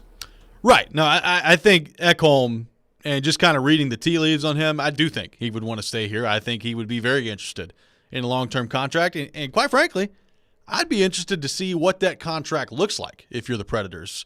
I mean, Ryan Ellis is getting paid $6.25 million per season. Would Ekholm be at that number? Would he be a little bit more? Would he be a little bit less? I mean, offensively, it's not like Ekholm has been, just lighting it up on the back end as this major offensive defenseman. Now, we've seen, especially when Yossi and Ellis have been out, how dangerous he can be and how good he is. I mean, he's a number one quality defenseman. He is. He's that good of a player in this league. I'm interested to see what that number could look like if it is Matthias Ekholm and you're interested in signing him to a long-term deal, because I don't imagine it would be, if it is more expensive than Ryan Ellis' contract, I don't think it's going to be that much more expensive than Ryan Ellis' contract. I think the only way it's more expensive than Ellis' contract is just sheer inflation over time between contracts. Now, I also found this interesting. I saw odds yesterday from Bodog where they were asking, where will Matthias Ekholm play after the 2021 NHL trade deadline? And the Preds were still the favorite at -150. And then it was the Flyers, the Bruins, the Caps, the Canadians, and then the Jets. And Mikhail Granlund the favorite was Toronto. Okay. I was very interested to see that Ekholm, the odds of him staying in Nashville were greater, according to Bodog, than ending up on another team. Well, it's interesting because, to me, if you're going to trade Matthias Ekholm, the time to do it is in the next couple of weeks. Yes. You're not doing it the offseason. That lessens the value that you're getting back in return. Part of the reason that you trade for Ekholm now, if you're going to do it, is because teams could get him for 2 postseason runs. I think that's a part of the big value that you're going to get back. To me, if they don't, that could signal that maybe you move on from Ryan Ellis this offseason. Now, there has also been, and every time I bring this up about Ryan Ellis, there will be a fan or two that responds with but what about the hometown discount that Ellis took to stay here, and the Predators didn't give him a no-movement clause, and that would just be a bad look from the Predators and David Poile if they did that and then traded him away after that. Maybe free agents in the future would keep that in mind, and they wouldn't be wanting to sign here in Nashville because of it. I don't really buy into that, and quite frankly, if you're the Predators, you can't worry about that. You can't hold on to Ryan Ellis if you want to trade him just because he took a hometown discount and because there was blowback about you not giving him a no-trade clause. Obviously, Ellis wanted that. He did not get it in his deal. Roman Josi did. Roman Josi is the captain. Roman Josi is a Norris Trophy winner. To me, you can't worry about that if you're the Predators. If you got a good deal and you feel like Ellis is the best option to trade, you got to move on. I wouldn't completely blow that off, though. I wouldn't completely blow that off because if you're trying to sign big-ticket free agents in the future, they could remember that. Well, they could, but they could also be an agent of, or they could also have Ryan Ellis's agent, and Ellis's agent might say, you didn't give Ryan Ellis a no trade. You traded him within a few years after the contract. We're not signing here. Well, I don't think it would be they're not signing here. They would be you're going to have a no trade. David Poile has wanted to avoid that as much as possible, to not have a no movement clause. What that could do is make it much more difficult in these negotiations to get a no movement clause or to not have a no movement clause included. But I don't think it would just preclude free agents from signing here. I mean, there are a lot of teams that hand out no movement clauses. David Poile has gotten away with not doing that for a while. To his credit, I think it's great if you're a general manager and you don't have to hand out a no movement clause. You don't want to be hamstrung by anything. But I don't think it's as big a deal as some Predators fans make it out to be. We'll continue this discussion on the other side and ask you the question. If you're the Predators and Ekholm and Ellis could be on the table to trade, which route would you go? Let us know on our text line, driven by WilsonCountyHyundai.com, 615-737-1025, 615-737-1025. This is Robby and Rexrode here on ESPN 1025 The Game.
I think it's possible that teams have leaned in on them and said, we're not sure about giving all this up for only one more year of Ekholm. How do we feel about giving all this up for 6 more years of Ellis? I think it's possible that's going on. Now it's Elliot Friedman from Sportsnet on the 31 Thoughts podcast with Elliot Friedman and with Jeff Merrick as well, discussing the Nashville Predators and Matthias Ekholm and Ryan Ellis. And now we're discussing it here on the show. If you had to trade one of the two, which would it be? I think we've assumed for the last few weeks that maybe Ekholm could be on the block. Elliot Friedman throwing it out there that maybe it may not be Ekholm. Maybe the Predators could consider trading Ryan Ellis if the right package comes along. Welcome back in, Robby and Rexrode here on ESPN 102.5 The Game. Robby Stanley, Ryan Porth. Now, Joe Rexrode here on the program as well. How's it going? How about that? Hey, everybody. Joe Rexrode's got a hat on, too. It feels good. Have you guys been making fun of me at all today? We have not even, no. You have, you've just gone on with the show? Just gone on. Rexrode. It's Tuesday, and, things are normal. Well, when a few phone calls aren't answered and a few texts aren't responded to, you're a little worried. Yeah. Did you think I was dead? The thought crossed my mind. What if he's in a ditch somewhere? Well, that's the thing. I actually, I liked some of your gifts that you sent me, Porth, like people knocking on your head. But I'm like, gosh, if I was dead, he'd kind of feel bad about those gifts later, wouldn't he? Yes, he would. A little bit. Glad you're not, though. Yeah. Well, good to be alive. Good to be here. Sorry. Yeah, I did not turn my alarm on. It's actually I thought as I'm driving in, I'm like, we've been doing this for more than a year, on and off. Yeah. It's a miracle this doesn't happen more often. Yeah. Especially like for me, I've been such a nighttime guy my entire life. I'll stay up until 1:30. I don't do it anymore, but that's what I've been like my entire life. Me too. The fact that I've not done this yet is pretty impressive. And woke up at 6:30 unprompted. Just woke up at 6:30, looked, saw the light coming through the window, and was like, oh. Yeah. And at first I'm like, oh, it's 11 a.m., right, isn't it? Everyone's gone to school. They just left me here for dead. Man. Welcome into the show. Sorry. Yeah, how's the show been going? It's going really Good well. show today? It absolutely is. Right now, talking to Predators, Matthias Ekholm and Ryan Ellis. Let's go to our 102.5 The Game phone line, driven by WilsonCountyHyundai.com, and welcome in Ryan from Nashville who wants to weigh in. Ryan, thanks for calling in to Robby and Rexrode. Morning, guys. I would definitely trade Ellis because, first of all, let's go. When the team didn't have Ekholm for those few games, that said they struggled. And it showed. And now with Yossi out of the lineup and all the other guys out of the lineup, it has shown what Ekholm really proves to this team and how demanding and how much respect he gets, especially from these young kids. And also the simple fact is, if you look at the defense and prospect pool, the right side of the defensive prospect pool is loaded. You have Fabro, you have Carrier, who's becoming a really good defenseman, and you have a few other guys still down low. On the left side, your best prospect is Jeremy Davies. There's nothing really on the left side to really help the defense if you let Ekholm go. You would pretty much have Yossi and then Davies and maybe Harper left on your left side, and I don't think Davies is ready for top 4 minutes yet. But realistically, I would keep Ekholm and trade Ellis. Hey, thanks for the call, Ryan. We appreciate it. I think it's a good point Ryan brings up when you look at the prospect pool and how it shakes out right now for the Predators. I mean, you've got Frederick Allard on the right side. You've got Carrier on the right side. Fabro, still young. He's on the right side. I think you feel okay about that side of it moving forward. And by the way, Ekholm, if you need him to, can play the right side. He's done that at times before as well. A little less deep on the left side, so maybe that is something you think about if you're the Nashville Predators. Another thing, as I'm driving in, I'm almost yelling at the radio, like, yes, you trade Ellis if you can trade Ellis. I mean, we've talked about this before. I mean, I guess, Ekholm's deal to me is an attractive part about him. I understand the long-term thing, but like you said, you get 2 postseasons if you get him. And, look, everybody else knows what we know about Ellis. That's my question. Right. What's the difference in return? I understand what Friedman's saying there. You got a guy for a long time, but, I mean, this is quite an accumulation now of injuries. I thought last year Ellis had a huge kind of response season to the year before. Agreed. But now he's had surgery. I mean, and I think, yes, there's an offensive difference between the two. I don't know how. It's not that much. I mean, they're different kinds of players offensively, but defensively, I want Eckholm on my team. Absolutely. For some of these matchups, you think about getting the playoffs. Go back to that 2017 run, Eckholm and Subban together. As important as anything. Dynamite. I mean, other than Pekka, as important as anything. Let's go back to our 102.5 The Game phone line, driven by WilsonCountyHyundai.com, and welcome in Rob from Franklin, who wants to weigh in. Rob, thanks for calling in to Robby and Rexrode. Yeah, thanks for having me. First of all, sleeping in is a complete rookie mistake, so you need to bring the boys coffee and donuts in for the rest of the week. I agree. That's a good point. That's a good point. That's fair. It's a great point. Rookie mistake. Yeah. Old rookie. That's right. I'm at the rink a lot, and in the summertime, you see Ryan Ellis putting in the work in the morning, and I'm talking like 6:30 in the morning. When most people wake up, and he's already awake and rocking. And over the last couple summers, what he's been doing is tying himself down to one of the star forwards that have just been drafted and putting in the work. And it's going to sound weird the way I'm going to vote on this, but I've watched him with my sons, and just he runs his own practices and his own preparedness to get ready for training camp, and it's been very, very impressive. And he is a true leader, and he's also a bit of a character. He does some different things that I think that some other players don't. From a social media perspective, he does these posts as a Civil War hero, and every game is a battle, and reading some of those things is just fantastic. However, he used to be absolutely awesome at his turns and his hip rotations, getting from forward or getting from backward to going forward, and his vision was better. Over the last 2 years, he's lost that, and he's lost it to a point where if you look at a lot of the errors that are being made on the ice, you can track back to some of his lack of transition.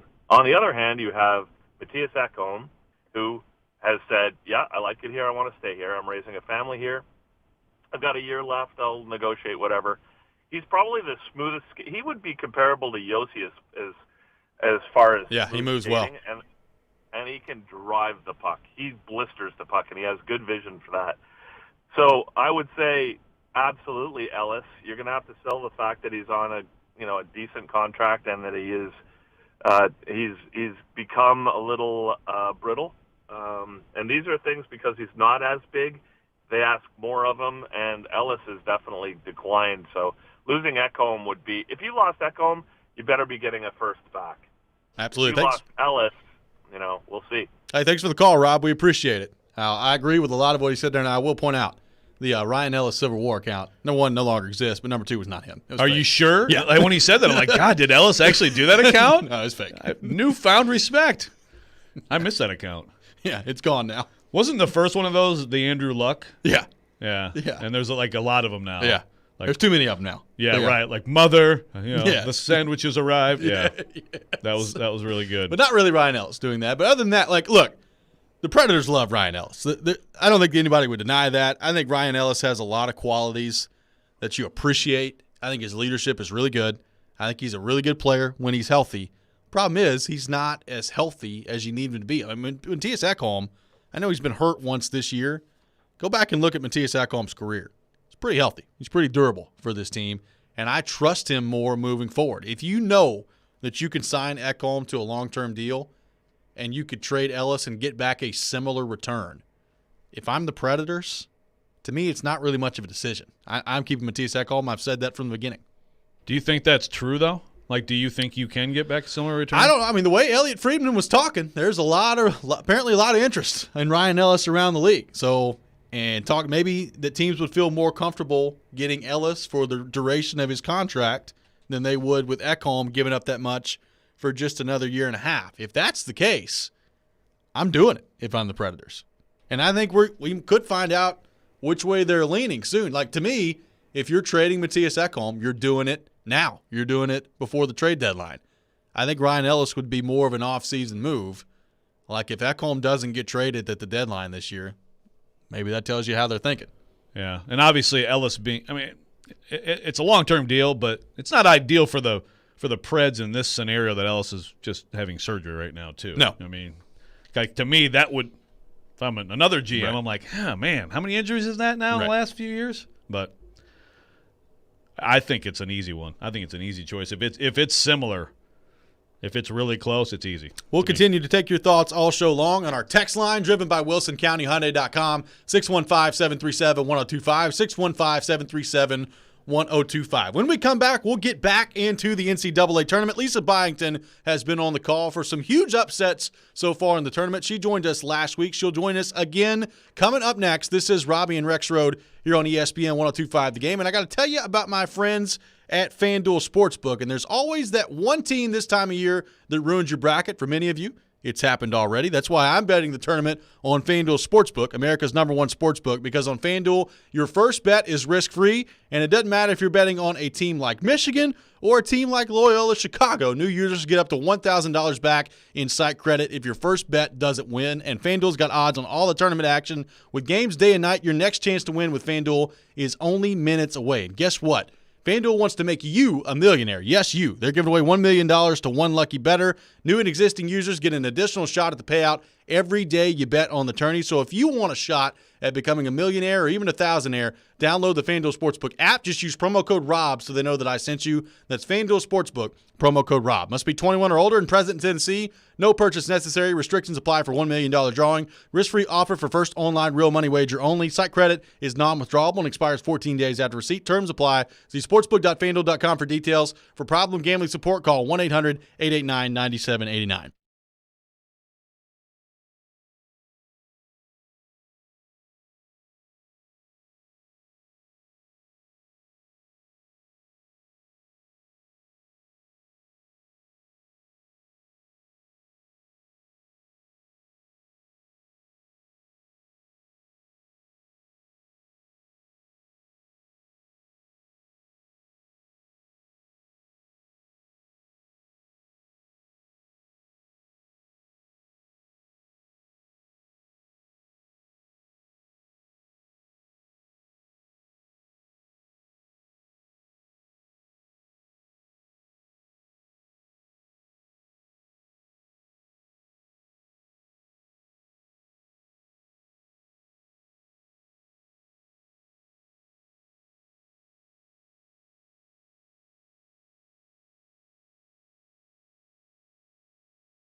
This is for the tie. It rims out.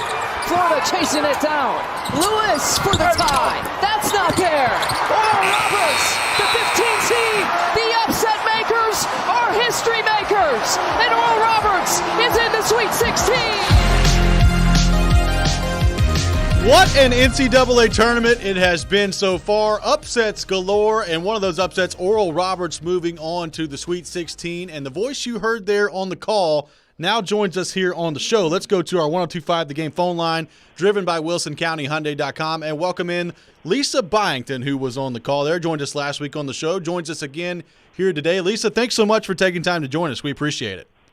Yeah, it's good to be back with you guys, Joe and Robby. Thanks for having me. Absolutely. And Lisa, I mean, it's been about as entertaining of a first weekend of the NCAA tournament as I can ever remember, and you are on the call for two gigantic upsets with Oral Roberts taking down Florida, moving on to the Sweet 16, Abilene Christian taking down the mighty Texas Longhorns as well. What has this been like for you on the call watching these games, and what have you thought of the upsets, how many of them there have been so far in this tournament? Well, it's what March Madness is all about, right? I mean, it's what I appreciate about this. You know, it's funny because people will say, well, what a weekend you had. And it literally felt like a month. Because I had to stop and think, like, was it only a weekend? I mean, you know, it was all these games and all this information kind of piled into basically 3 days. And it was wonderful. You know, I laugh at some of the people were joking that none of the Power 5 schools want to see me walk into an arena, you know, when they're facing a double-digit seed. Because, we, you know, Steve Smith and I and the rest of our crew, we had 2 back-to-back unbelievable upsets, and it's just so special, and it's what March Madness is all about. Yeah, incredible games. You guys were awesome. You were fantastic. Anybody who's seen your play-by-play before, you know, is not surprised, but was it different for you, Lisa? I mean, like, you know, we talk about players in this tournament, right? You know, at the free throw line, you've done it a million times, but now it's the NCAA tournament, right? So what about for you? Was this just, hey, another day at the office, or did you have like the extra butterflies, the extra pressure feeling during doing this?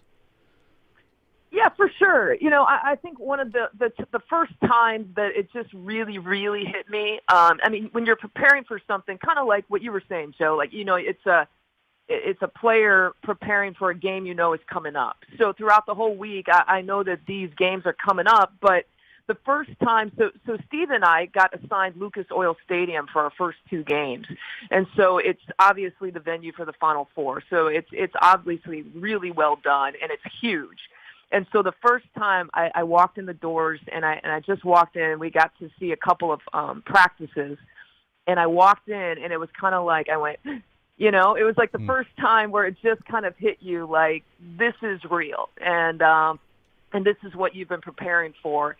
And so, you know, when you walk up to the broadcast station that we had, and it's all encased in glass, and it's just so professionally done. I mean, you know, to the nth degree. You know, I'm used to working off of like maybe, you know, 1 or 2 monitors for just a regular season game that I do, and they had like 6 or 7 monitors for me, and they all had their own specific thing, you know?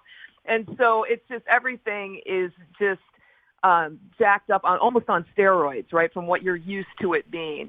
But ultimately, and I think I told you guys this before the tournament started, it ultimately just comes down to the basics, right? And that's kind of what all these players and coaches have to remind themselves as well. You look around, and yeah, it's different from the regular season. These arenas that you're playing in is different, and the stakes are different. But ultimately, you got to make the shots, and ultimately, I had to make the calls, and so that's what it came down to. So believe the unbelievable. I believe that was your call after Abilene Christian, right? That if I have it right. Now, yeah. is that spur of the moment, or did you have some ideas in mind in case something crazy happened? You know, it's I've always wondered that, you know, but before I got into play-by-play, I always kind of wondered how that happened. And with me, you know, in every timeout, I'll say I do this. I try to step back during commercial breaks, and I jot down either trends that are happening during the game or just words to remind myself of the bigger picture, you know, because it's so easy as a play-by-play and an analyst to not look at the game 30,000 feet above. And so we have to keep, or I at least have to keep reminding myself of the stakes at hand and what are the bigger storylines. And it was maybe at the under 8 timeout in the second half in the Abilene Christian Texas game. And I was writing down some words and some storylines, and one of the words I wrote down was unbelievable, you know. And I actually had a text the Abilene Christian radio announcer who had been fantastic in giving us information. And I just wanted to text him to make sure. I said, I just want to make sure this would be the biggest win in school history, right? And he just immediately wrote back and said by far. So I was just trying to keep that stuff in perspective. Now the actual, like, believe the unbelievable, that was off the cuff. But, you know, I do remember writing down, like, this would be an unbelievable story for Abilene Christian. And it's one of the words that I wrote down in sort of my 30,000 feet above sort of reminder sheet of what's at stake in this game. It's really cool. Lisa Byington on the line with us, driven by WilsonCountyHyundai.com.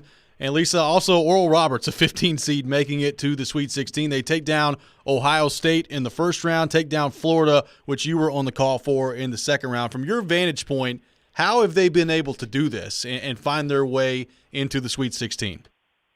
Well, they have two studs on their team, Max Asmus, and it is pronounced Asmus. It looks like Abnus.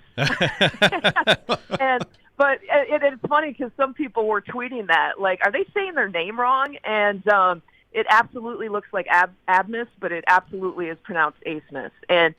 And for him alone, I mean, he leads the country in scoring, and this is what I love about the NCAA tournament, because hardly anybody knows about Max, right? And so there's fantastic players who don't play in Power 5 conferences that you learn about because of March Madness. And Asmus is one, and Kevin O'Banner is the other. I mean, those two guys combined, I think my stats guy gave me a stat after they beat Florida, and he said that O'Banner and Asmus in their first two NCAA tournament games had combined for like 113 points between the two of them, you know?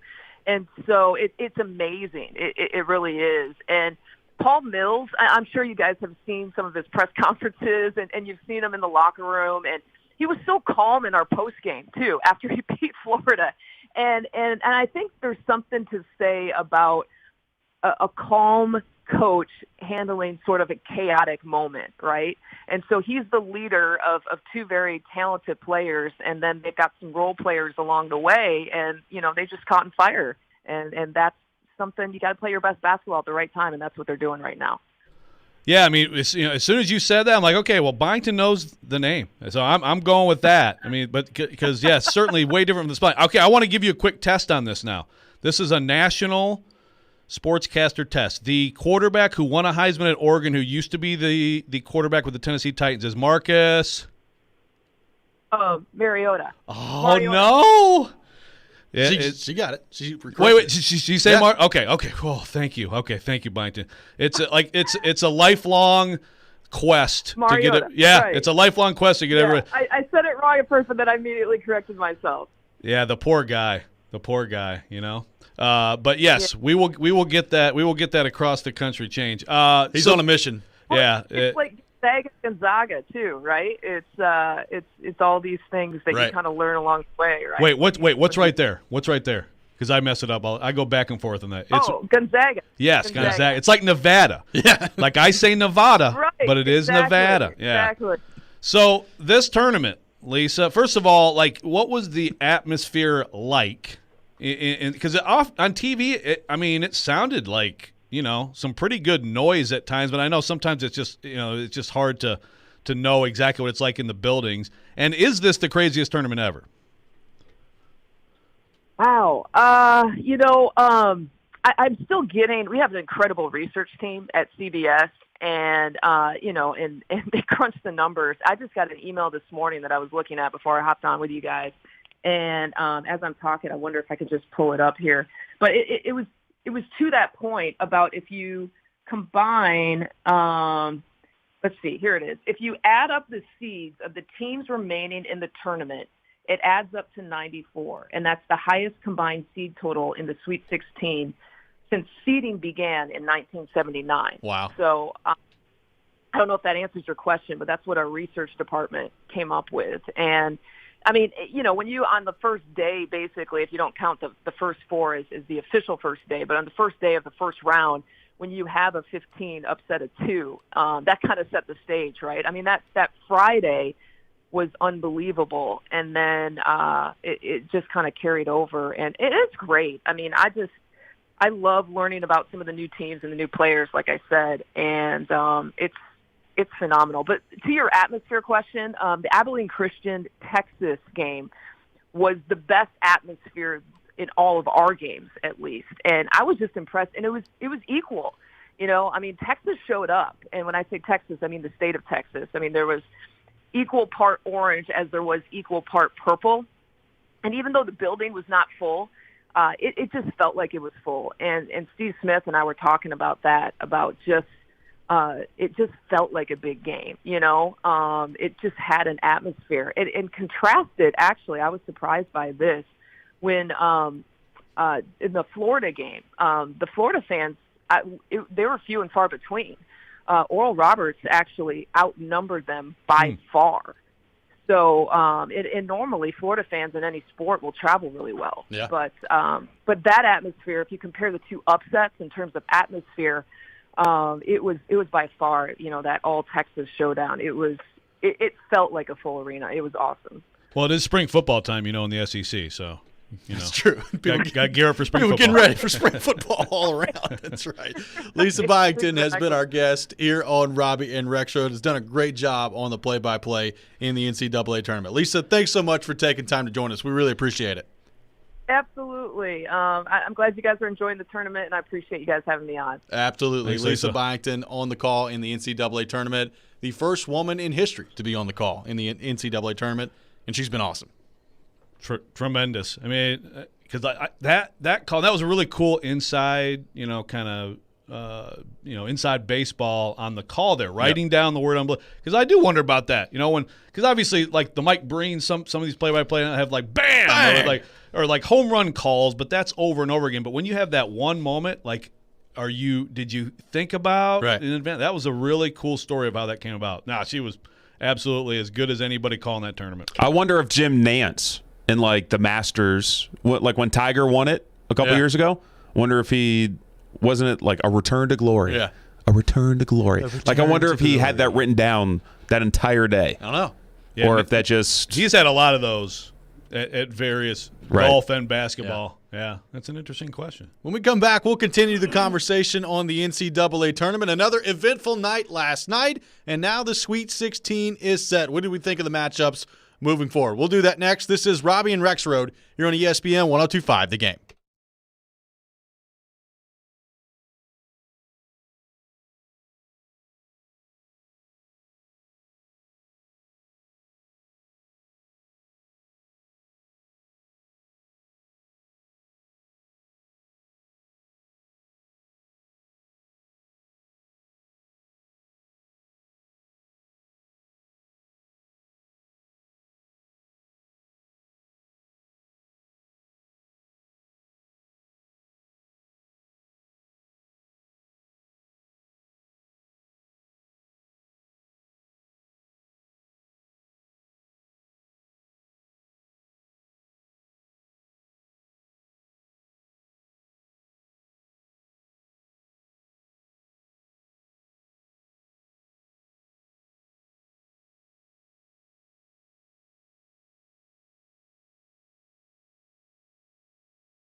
1025 The Game is kicking off every single weekend with some free beer. Free beer! And who doesn't love free beer? Just like our good friend Ryan Porth, make sure you're tuning in all day on Friday for your chance to win a $25 gift card from Bavarian Beer House located at Opry Mills Mall. We'll have that opportunity coming up for you here on Friday. Welcome back in, Robby and Rexrode here on ESPN 1025 The Game. Robby Stanley, Joe Rexrode, Ryan Porth here with you on this Tuesday morning in Nashville, Tennessee, discussing all things NCAA tournament. Taking your thoughts on our text line driven by WilsonCountyHyundai.com, 615-737-1025, 615-737-1025. And Joe, the East and West regions underway last night, advancing to the Sweet 16. Lots of great games last night. Let's start with the one that I was the most interested in, and that was Michigan and LSU. I said it on the show yesterday. I picked LSU to upset Michigan in that game. I thought I was going to be right for a long time in that game. And then LSU can't play defense, and Michigan took over, and they win the game in the end. LSU started the game. I mean, athletically, they looked like they were just outgunning Michigan in the first half of that game, and then Michigan responds in the second half. They walk away with an 86-78 win against LSU. The lone Big Ten team remaining, the Michigan Wolverines. Yep, standing alone. And that game was a much better coach team beating a lesser coach team. I got into a bunch of arguments on Twitter last night. You can bring it to me here right now. Look, right here. I'm looking at you in the camera. Come on.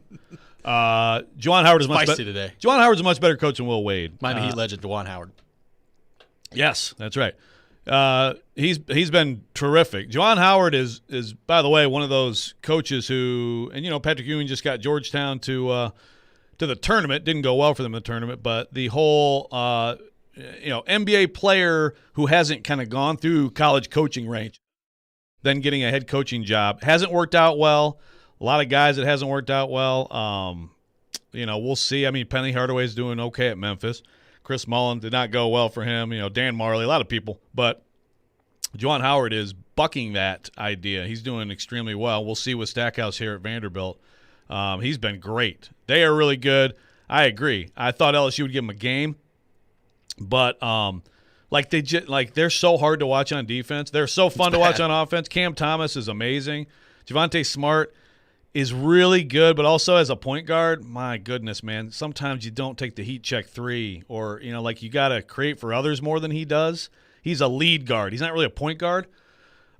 Michigan's bigger, and late in the game, when you are in a zone or man or whatever, and you're just letting Eli Brooks or Franz Wagner just take threes. You're dead. I mean, you have to know the scouting report. You have to know what you're supposed to do defensively. That team could be good defensively. You can't tell me they couldn't. They're not coached well enough to be good defensively. So, sorry, Will Wade brings in talent. And look, Elijah Campbell and I got in a little Twitter argument. I saw that. I did not realize Elijah Campbell was a total Will Wade stand. How dare you argue with Elijah Campbell in front of me? I feel bad about it, but I'm calling him the hashtag Will Wade Homer. He actually likes Will Wade Truther better. And he has a point. Yes. This is like a Roy Williams thing in basketball.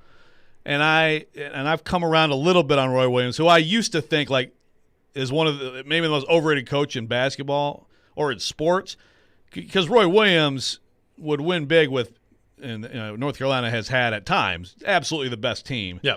No scouting the opponent, no clue what they're doing defensively, but they just overwhelm you with their fast break, with their offensive skill. As Elijah points out, if you coach guys and even if you just isolate them, you get them shots that way and they get better as individuals offensively, that's good coaching too. So I buy that, and that's the only thing Roy Williams has done well. I mean, if you put Roy Williams on Purdue, I still say he'd be fired in 3 years. But listen, I respect the individual coaching and the offensive. They've been great offensive all year, but man, when you're that bad defensively, when you're in the 130s defensively in efficiency, that can't happen. And if they were just in the 60s, they'd probably be a Final Four team. So that all comes around to just not a shocking result, but I agree. Early on, they were really rolling. Gonzaga rolls last night, 87-71 against Oklahoma. They remain undefeated, 28-0 in the year, moving on to the Sweet 16.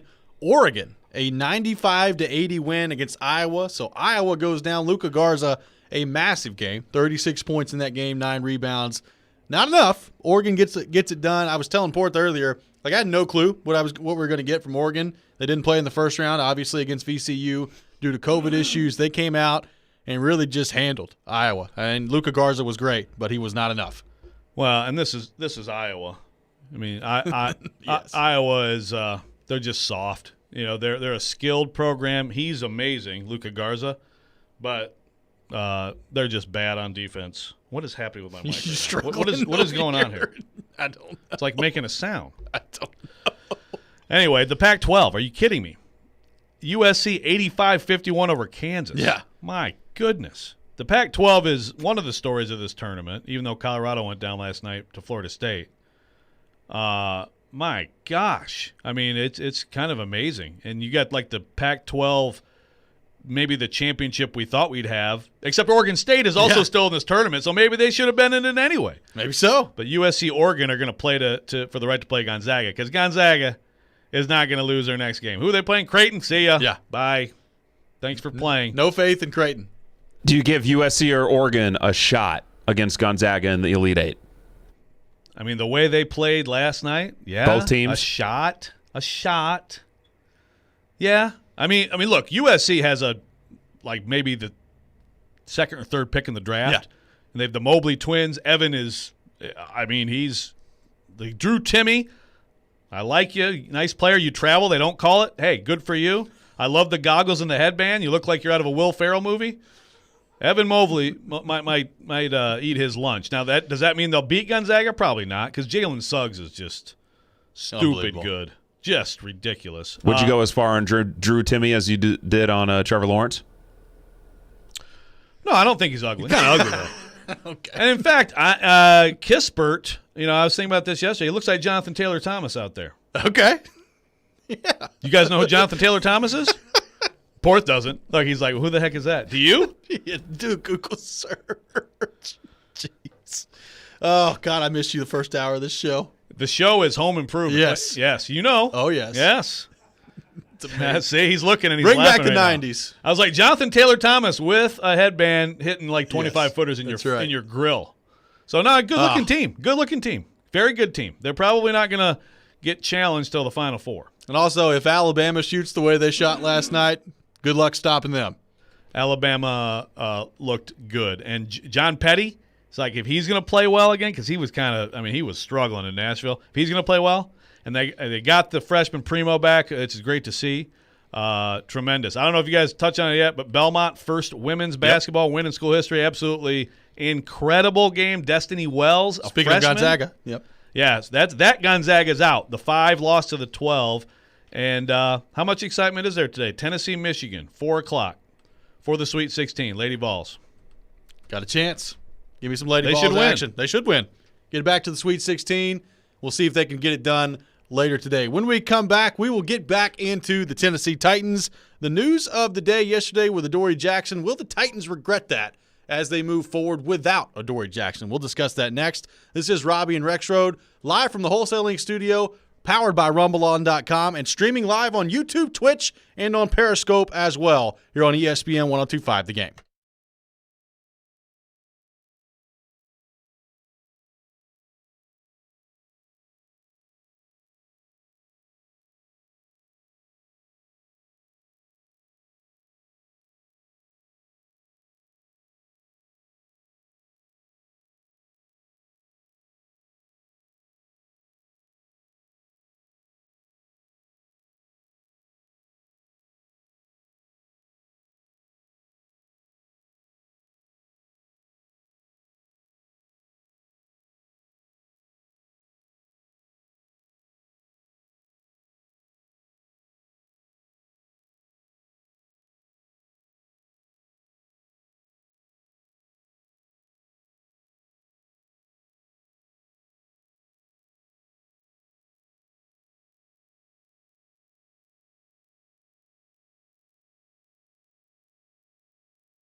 Welcome back in. Hour number 3 of Robby and Rexrode here on ESPN 102.5 The Game. Robby Stanley, Joe Rexrode, Ryan Porth here with you on this Tuesday morning in Nashville, Tennessee. Chris Mason, Preds TV analyst, will join us at 8:30. We'll look ahead to the matchup tonight for the Predators against the Detroit Red Wings. We'll also have Preds Pick to Click coming up at 8:45, presented by New Amsterdam Vodka for your opportunity to participate and win a prize pack brought to you by New Amsterdam Vodka. That coming up later this hour at 8:45. Charles Robinson at 9 o'clock, our man from Yahoo Sports. We'll get into all things NFL free agency and check in on the Deshaun Watson situation in Houston as well. So a lot still to come here on the show today. We are streaming live, as we do each and every day, here on Periscope, on Twitch, and on YouTube as well. So appreciate you viewing us on that way. And if you'd like to check it out, we've linked that on our Twitter account as well, at @RStanleyNHL and at 1025 The Game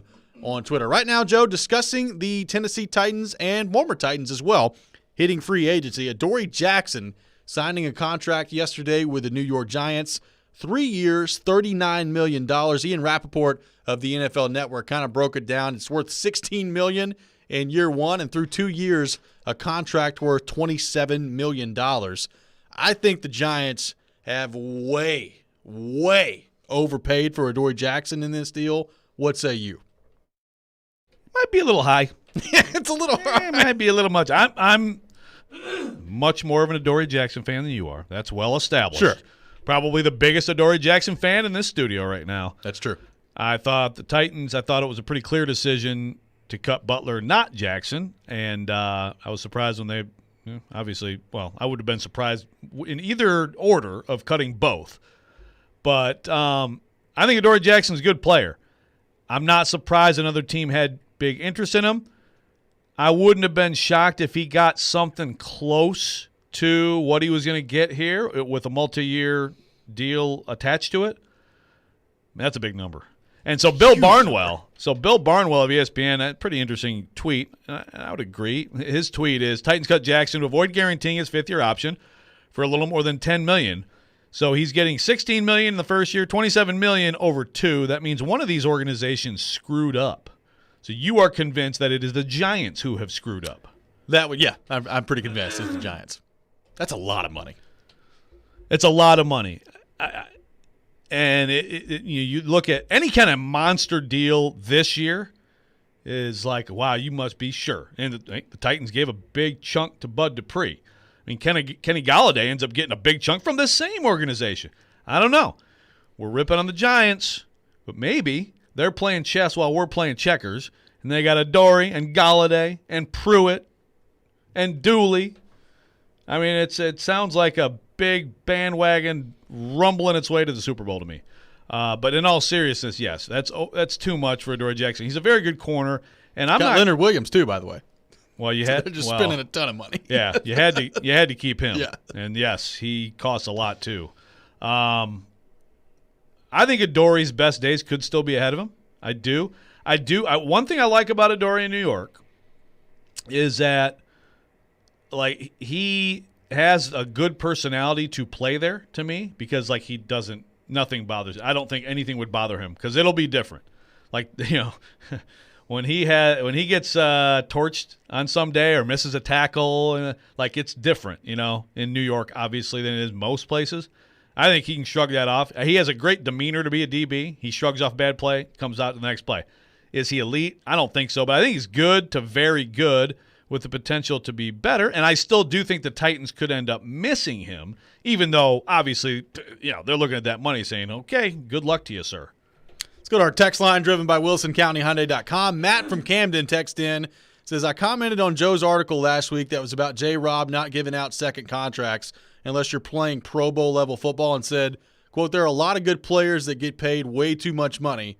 And Adoree Jackson getting $39 million over 3 years is a prime example of that. That coming from Matt in Camden. So, and I'm sorry, Matt. I got to think back on the comment. There's been a lot. The latest comment on my piece today is I see a 6-10 season. I commented, well, is it 6-11 or 7-10? Yeah, come on, make a choice. But I'm asking Matt back now. So, are you saying then it's better to not be giving out the second deals left and right? Because to me, I think you want to have some guys. getting those deals, right? I mean, I you want it to work out. You don't want to overpay. But, if you – especially, first-round picks, if you draft someone in the first round, you hope that it's we got to pay this guy a second deal. Now, you also, even if they all hit, well, you're going to have to make tough choices. But you don't want the low hit rate that has happened so far under John Robinson. You want a higher hit rate than that. Let's go back to the text line driven by WilsonCountyHyundai.com. Ben texts in and says, I don't think we can regret anything the Titans have done on defense so far. We saw what the defense was last year under Bowen and Vrabel, and they are still in charge. The defense should improve by default because it was so bad. Improvement will mask Adoree leaving regardless. So Ben saying there's no way that defense is going to be as bad as it was last year, and that the loss of Adoree Jackson will get masked because of that regardless. Okay. Could be. Could be. I'd be shocked. It would be very, very disappointed. It would be a big, big problem if you didn't have a much better pass rush next year with what you've done to have a better pass rush. However, you could still be terrible overall if you can't cover anybody. Yes. Now, Adoree wasn't the problem last year. He was barely on the field. He wasn't very good late in the year. But right now I'm looking at the corner group, and I'm saying that pass rush better be way better. Because we'll see with Christian Fulton. I mean, obviously he has to be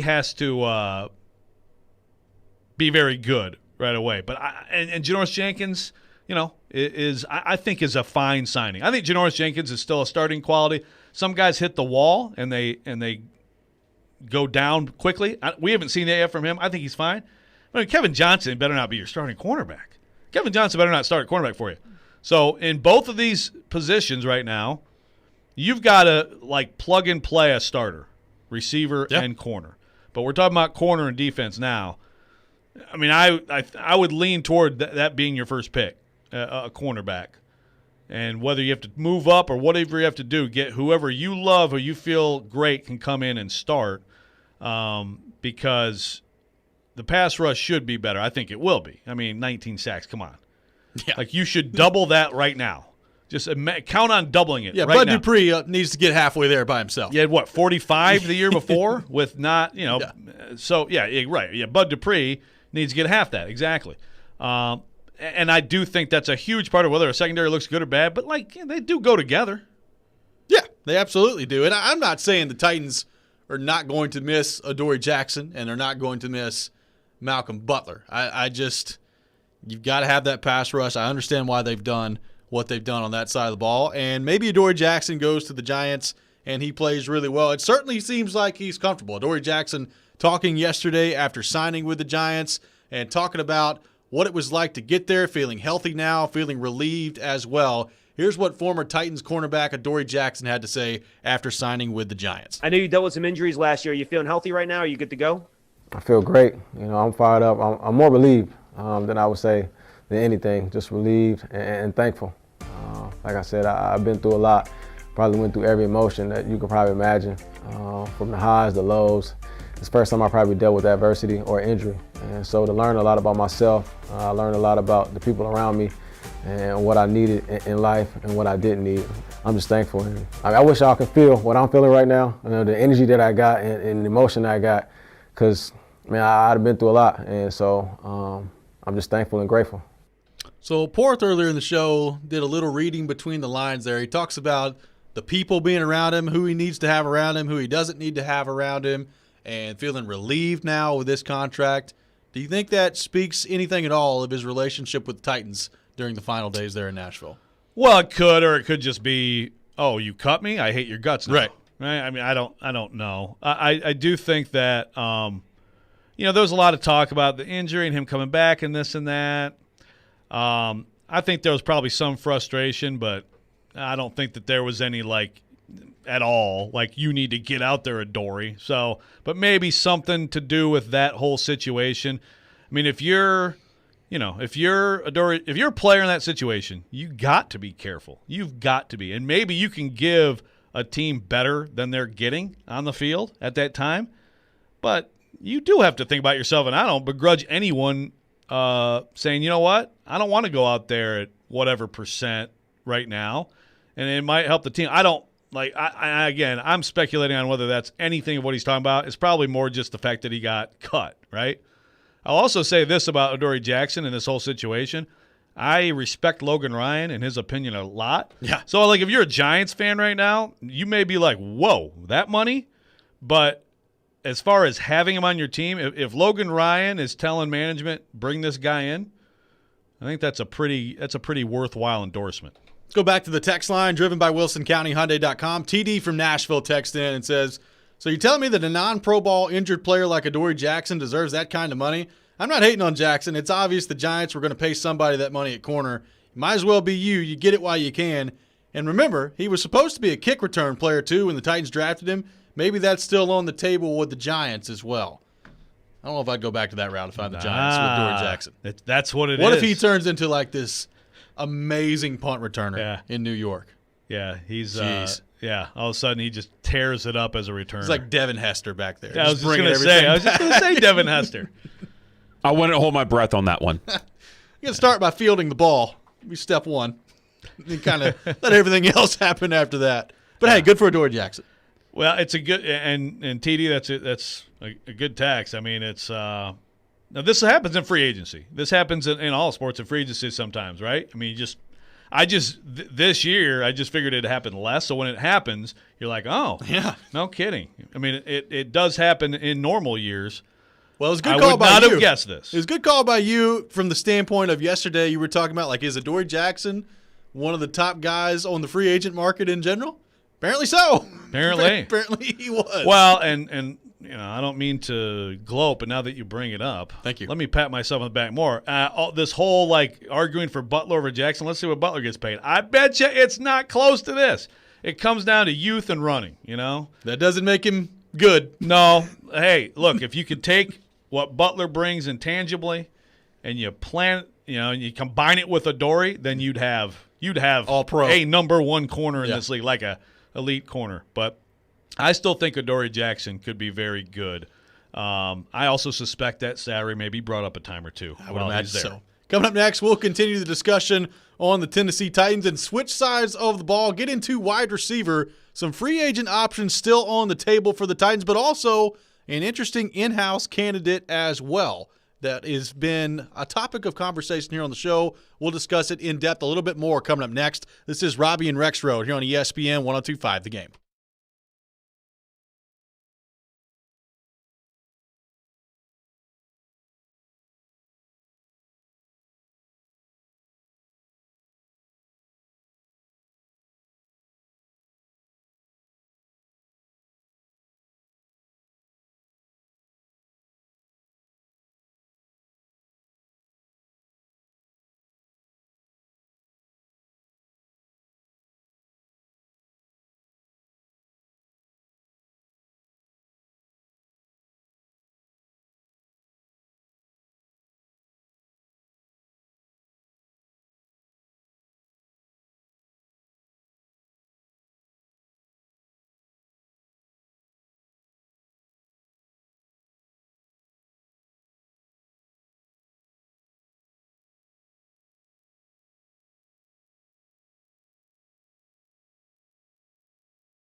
Welcome back in, Robby and Rexrode here on ESPN 102.5 The Game and streaming live on Periscope, YouTube, and on Twitch as well. Robby Stanley, Joe Rexrode, Ryan Porth here with you on this Tuesday morning in Nashville, Tennessee. Chris Mason, Preds TV analyst, joining us in about 10 minutes. We'll look ahead to the game coming up tonight for the Predators against the Detroit Red Wings. But right now, talking Tennessee Titans and now talking about the wide receiver position. And, Joe, we talked about this a little bit earlier in the show. An interesting name being floated out there right now, and this coming from Adam Schefter from ESPN yesterday.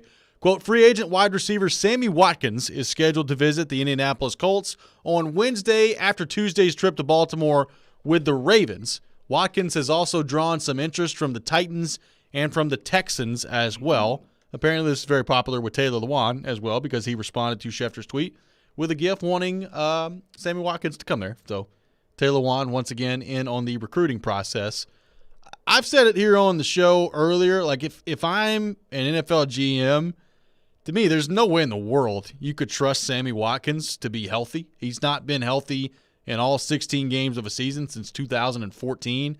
Last year he played 10 games, played 14 the year before that, 10 games the year before that. So you're talking about a guy that pretty consistently finds his way on the injury list. Now, when he's been on the field, still a pretty good player. I mean, he's a guy that, you know, his first year, I thought he was going to be a superstar. 128 targets, 65 catches, 982 yards, 6 touchdowns.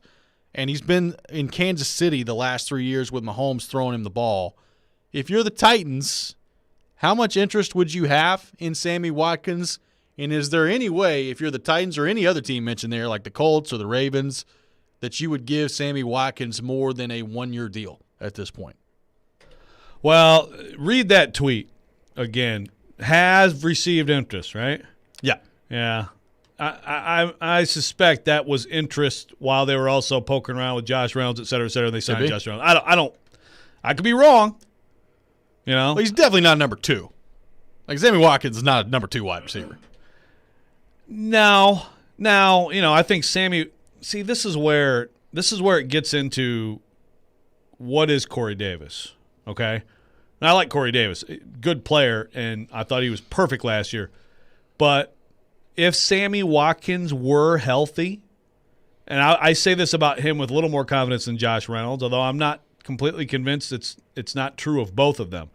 But totally healthy, playing at top of game in this offense with Derrick Henry and A.J. Brown, you think that he couldn't have a similar season that Corey Davis just had? Well, maybe. I mean, I have zero confidence that he would be totally healthy. Well, that's the problem, and I agree. I mean, that's the buyer beware part of the whole thing. I'm just saying, like, Corey Davis is a guy who we saw through his career. Obviously, injuries were part of his early thing too, but even without the injuries, right, pretty apparent. He wasn't a 1. He wasn't a top 5 pick.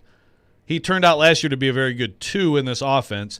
I do think that other guys could have been a pretty good 2 in this offense last year. Not to take anything away from him, but I think it was a pretty sweet deal to have. It's like there's 2 things about being a receiver. One is, do you get enough opportunities?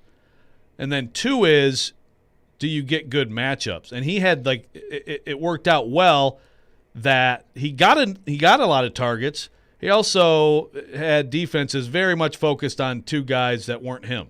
You know, it was kind of a perfect situation, like a perfect balance between the 2 things. I think a lot of guys in that exact offense last year could have had awfully good numbers.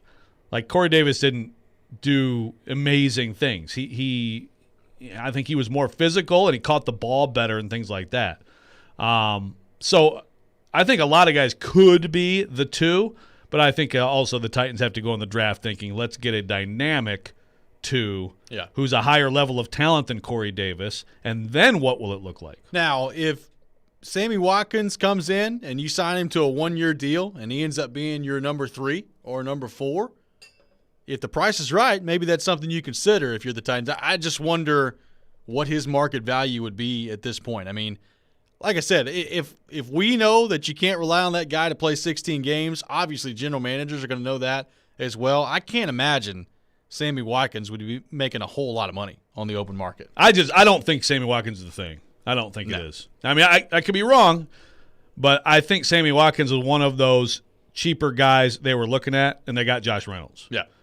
We'll see. I mean, certainly it wouldn't be the first time I'd be wrong, but that's how I read the situation. And that does go to how they view things internally. I can see people are reacting already with like total panic to this piece I wrote today. We talked about it last week. Yeah. And again, so let's go through the depth chart of the room. I think Cam Batson is probably going to make the team at this point. I would agree. You know, obviously you have Reynolds right now. To me, you put Reynolds at the 3. Like Reynolds is your 3, Brown is your 1. A couple guys. One, they did sign Marcus Johnson. Yep. Now, we barely mentioned Marcus Johnson. I mean, Marcus Johnson, who was cut by the Colts late last season and, you know, was on the Titans practice squad late. One thing about him is he's very fast. Is that enough? You know, not necessarily, but he did in the last 2 years, 31 catches, 532 yards, 2 touchdowns for the Colts. Kind of a, you know, throw-in guy here and there. He would make some plays for them. That's 17-2 per catch. That tells you I mean, pretty good. He can run. I think he's got a chance to be on this team. But yes, the guy who never ever gets talked about. And again, this isn't just me speculating. This is information I got recently. Like, they like Nick Westbrook-Akina. And I know people are freaking out like, oh, my God, he can't be the guy. But really, like, just basically consider him like Khalif Raymond's replacement, essentially. Which is nobody's saying he's going to be the 2. No, of course not. Now, it's interesting, too, because, you know, Humphreys was a true slot receiver. Yeah. And Khalif Raymond was trying to – Khalif Raymond basically considered himself the understudy to Humphreys. Like, that's what he talked about all the time. Like, he got better. He got better off the line. He wanted to be like that slot guy who could also be like a deep threat. And, you know, in the NFL, I mean, you move guys all over the place.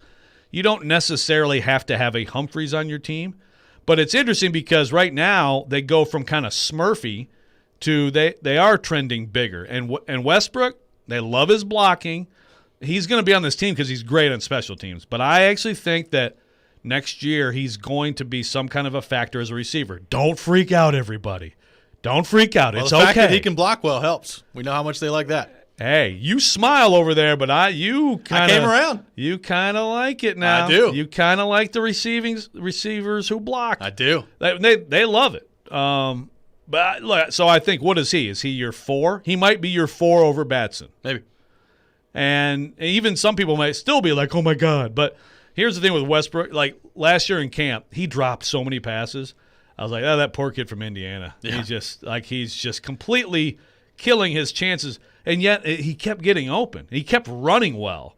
And I was like, gosh, if he could just catch the ball, this dude would make the team. Yeah. Well, he did make the team because special teams matters, of course. But then as the year went on, here and there, he would get in there. I'm going to get 3 catches. It's just a name to consider. I think he'll be on the team, and it's one of those guys who, if Khalif Raymond can come out of nowhere and produce for you, you can't tell me this guy can't. But just like corner, there's a big name that we don't know that's coming in the draft that has to tie it all together. Absolutely. When we come back, we will switch gears and get into the Nashville Predators. By the way, our poll question of the day up at 1025 The Game on Twitter. And today's question is this, going back to our discussion earlier on the report from Elliot Friedman on the 31 Thoughts podcast.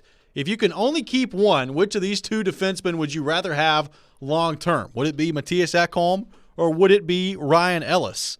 132 votes are in. 75% are going with Matthias Eckle at this point. I don't know that it's surprising that he's winning, but he's winning by a pretty healthy margin at this point. So we'll continue to keep you updated on the poll question as we go throughout the show today. Again, at 1025 The Game on Twitter. And Chris Mason, Predators TV analyst, will join us when we come back. We'll look ahead to the Preds game tonight against the Detroit Red Wings. That's next. This is Robby and Rexrode here on ESPN 1025 The Game.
Welcome back in. Robby and Rexrode here on ESPN 102.5 The Game. Robby Stanley, Joe Rexrode, Ryan Porth here with you on this Tuesday morning, streaming live on Periscope, on YouTube, and on Twitch as well. Looking ahead to the Predators taking on the Detroit Red Wings tonight.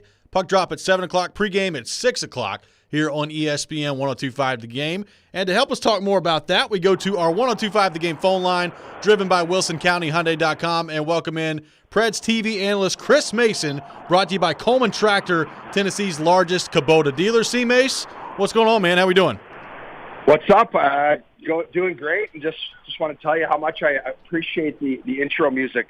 I told the afternoon show about it. I said, guys, you better start bringing it. I'm like, Robby and Rexrode give you the intro music, and they're like, oh, they do? Yeah. Oh, we got to step up our game. Nothing. Yeah, it's embarrassing. It really is embarrassing, and it's really about setting the tone here on the program. And I mean, Willie's your cohort. You think they would have gotten this done with you by now? But I know. If we've got to set the tone, C. Mace, that's just what we'll do. Yeah, I think I'm gonna have to come on there one more time and forget the afternoon show for the week, if you guys want me. That is. We'll take you anytime you want to come on, C. Mace. So, Chris, the Preds taking on the Red Wings tonight. They are finally back at home, a grueling 8-game road trip, franchise record road trip, where they end up 4-3-1, which I thought, especially given the circumstances, the quality of competition, and the injuries they've dealt with, pretty impressive by the Predators. What stood out to you about their game on this road trip? I just feel that, honestly, when I looked at that schedule, they could have been, 10, 15 points out of the playoffs at the end of that trip, quite honestly. When you look into going to Carolina, Tampa, and then Florida. But the way that they played, and I've been on teams before where you lose a lot of your star players, and it is kind of galvanizing in a way because, on most nights when you say, hey, guys, we need everybody, well, you do, but you don't all the time. But in this situation, it's every single guy on this team, whether they're playing their first NHL game, their fifth NHL game, or their 400th, 500th NHL game, they truly needed everybody. And I think that enhances the way that you play. And to think about, the first 5 or 6 games or the last 5 or 6 before Dallas, you weren't getting much production from Johansson or Forsberg, and you're getting, Calle Yarncroke stepping up. You're getting Carrier, you're getting Trennan, up and down the lineup, these young guys, Carrier's playing, more minutes than anyone on the team. Your goaltending comes around. We knew this team's going to, it's always been built on from the goaltender out, and that's one of their strongest suits, and Juice and Pex were awesome. So I think they really had all the intangibles. Their special teams, their penalty kill got better. I just think, for covering these guys, I was extremely proud of the way that they battled on the road, because there was some ugly games on there too, and I mean, you're living out of a suitcase for 15 days. That's not easy, especially at the back end of the trip. So that Dallas game to end it off was definitely not pretty, but they didn't go away, and they finished the trip out, and they put themselves in a position to compete for a playoff spot. So I think they got to be extremely proud of themselves. Well, like you said, Chris, galvanized by the adversity of losing people and young guys get in there, get your opportunity, all that. What about galvanized by being counted out? You think that's anything here? By being pounded out? Counted out. Oh, counted out. For sure. You know what?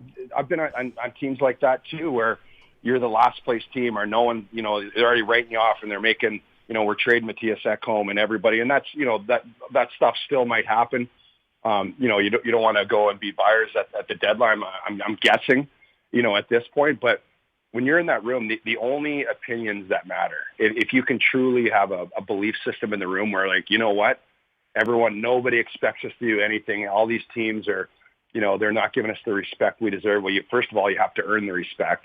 And then secondly, it is a galvanizing thing in the room when everyone's counting you out, and it gives you that extra, reason to prove everyone wrong, or that extra motivation that some guys need or teams need to kind of rally around. And I think you saw that on this trip. They go into Tampa, they played a couple of good games, and they go into Florida and Carolina. I mean, I thought that Carolina game, I was worried after, when they started that 6 games there, but they came out and they played hard, and they found a way that the team has to play. And, for the most part, they had a couple issues during the trip where penalties cost them, but for the most part, their discipline, their penalty kill is good. And I really think that was a big factor. It's kind of fun when nobody, no one believes in you and everyone counts you out, and then you kind of come together and you do rally around that. It's a pretty powerful thing. Preds TV analyst Chris Mason on the line with us, brought to you by Coleman Tractor, Tennessee's largest Kubota dealer. See, Mace, I was just so impressed by Matthias Eckle and what he did on this trip, kind of leading the way on the back end with this group without Ryan Ellis and without Roman Josi as well. I know it's nothing new with Eckle, but it seems like since those two have been out, he's taken his game to even higher of a level. I agree. I think when you have Josi and Ellis in there, Matthias is the third guy that you look to. You're like, oh, we got Josi and Ellis, which is, understandable. But the way that Eckle and a lot of the way that he carried himself throughout this time, I think was just invaluable to the young players because they're excited for this opportunity. Obviously, it's a dream come true for a lot of these guys. And they look to, Matthias Eckle, and they look to Victor Arvidsson and Philip Forsberg and that they handle themselves in the situation. And the guy that really stood out to me, and I agree with you 100%, what was Eckle, because he just didn't seem fazed by it. He didn't seem, too over-emotional, whether it was a big win or a big loss, and the way that he played. And obviously he's, taking on power play, and he gets, a big assist there last game. And, his offensive production continued, and just the way that he's able to log those minutes. And he's just really a stabilizing force there in terms of like the mentality of this team. So I was really impressed by his leadership during that trip. No question about it. So, Chris, of the goaltending performances this season for this team, where would you rank Saros Saturday? I thought that game was one of the best we've seen, and both those guys have had some really good ones. Yeah, that was epic. I mean, you can look at the game before. They gave up 41 shots, so he made 40 saves. I didn't think he had to be spectacular. I thought he was really good, but I thought the team did a good job of keeping most of the opportunities to the perimeter. He had a couple. That one breakaway in the third, which is obviously a huge save. But for the most part, I thought their game was under control, and they, really kind of dictated what kind of shots and opportunities they were giving up. But that next game, it literally, they could have scored 8 goals. Saros was incredible. He was just dialed in, and he gets like that. He was like that at the end of the season before the shutdown, where you could tell he started getting in their head. Like they didn't think they could score, so they would change. They'd have a good opportunity, and they'd hold the puck and try to wait, to go around the net or get on a bite or make another pass that wasn't there. So he was just, that was one of the best goalie performances I've seen. I've seen a lot from those guys, but that was up there. I was just geeking out. Preds TV analyst Chris Mason on the line with us, brought to you by Coleman Tractor, Tennessee's largest Kubota dealer. C-Mace, last thing for you here. Obviously, the Predators are back home now. You're coming off a road trip that you feel good about, and you hear coaches all the time when you're coming off a long road trip really worry about that first game at home. Why is that the case, in your opinion? Why do you think that sometimes teams can struggle with that first game coming back home after a really long road trip? Oh, man, it's such a trap game. It's like, you're gone for 2 weeks or 15 days, and at the last half of the trip, you're just counting down the days, and you're battling. You're just kind of try to stay focused and compartmentalize, put those feelings aside until you get home. You get home late after the Dallas game, let's say, and then finally you drop your suitcase on the floor. You don't know. I wasn't an unpacker. I know a lot of people get home and they pack. Mine will just sit there till the next road trip. But you just your body you start to feel the soreness and the injury, and you just start to relax and you whatever, so to speak, put your feet up and just enjoy being home. But you think about it, you get home, you got a game the next day, so you have to start preparing for the game. What am I going to eat? Got to start thinking about Detroit. And it's not a team that, let's say if you look at the standings, that you're going to be really scared of, even though, the Preds are, they just came off, they beat Tampa last week, that you really have to be, you have fear factor to go along with it. So it's such a mental aspect of when you come home after that road trip. It's always been called. Coaches will always stress it's a trap game. You got to be prepared. So I'm very curious to see how they come out, because that was a crazy road trip, and they got to be ready, because Detroit's, you have to play the same way, and you can't try to think that we're not going to play as defensively as we did against these other teams, because that they clog it up. They're kind of like Dallas. They're not going to give you much, and they got a couple guys that can put the puck in the net. And if you're not prepared to play hard and go to the front of the net and try to play a kind of game, you're not going to get a lot of chances. Preds TV analyst Chris Mason has been our guest here on Robby and Rexrode, brought to you by Coleman Tractor, Tennessee's largest Kubota dealer. C-Mace, great stuff as always, my friend. We appreciate you taking time to join us. Thanks, guys. Start thinking about my extra slot this week. I We gotta can do that. talk with the afternoon show on Wednesday. We'll do that. We'll get that done for you and let you know what happens. Absolutely. Chris Mason, former Preds goalie and Preds TV analyst here on the program. It is interesting. Like from Barry Trotz, Peter Laviolette talked about it at times as well, and John Hines has mentioned it before. Like going on these long road trips, coming back, and you're back at home. You're finally comfortable. You're back in your own environment.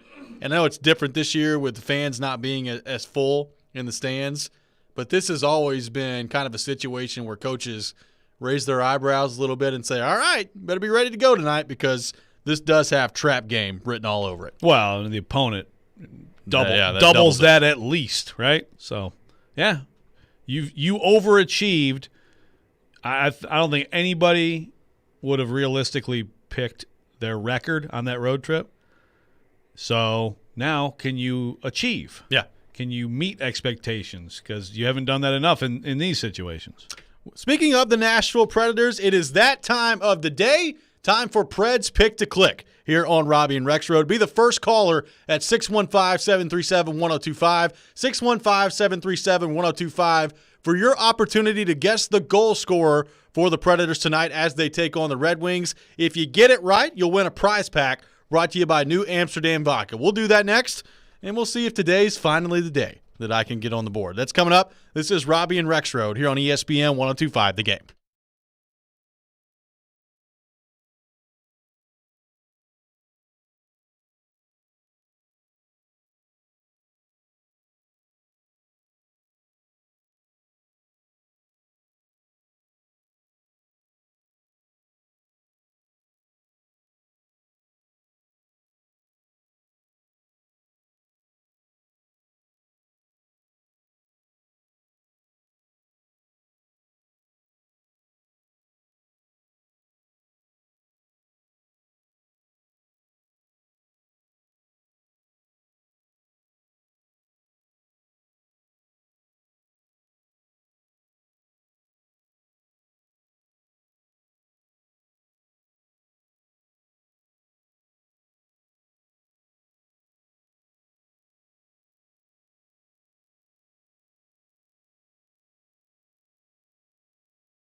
strut, and the score!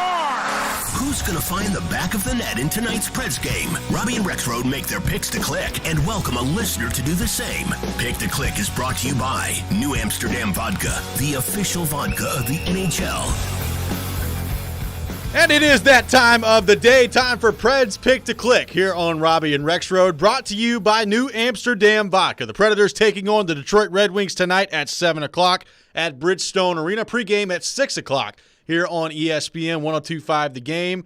Finally back at home for the Nashville Predators. We'll see how they respond against the lowly Detroit Red Wings tonight. And with that in mind, let's go to our 102.5 The Game phone line, driven by WilsonCountyHyundai.com, and welcome in Mike from Nashville, who is today's participant in Preds Pick to Click. Mike, thanks for joining us. Hey, thanks. Appreciate it. So, Mike, as you look at the game tonight for the Predators against Detroit, who is your Preds Pick to Click? Who do you think scores for the Predators tonight against the Red Wings? I'm going to have to go Forsberg. It's probably a pretty good call. Forsberg with a goal in the last game against Dallas. Mike selecting Forsberg tonight for the game against the Red Wings. Mike, thanks for joining us. We appreciate it.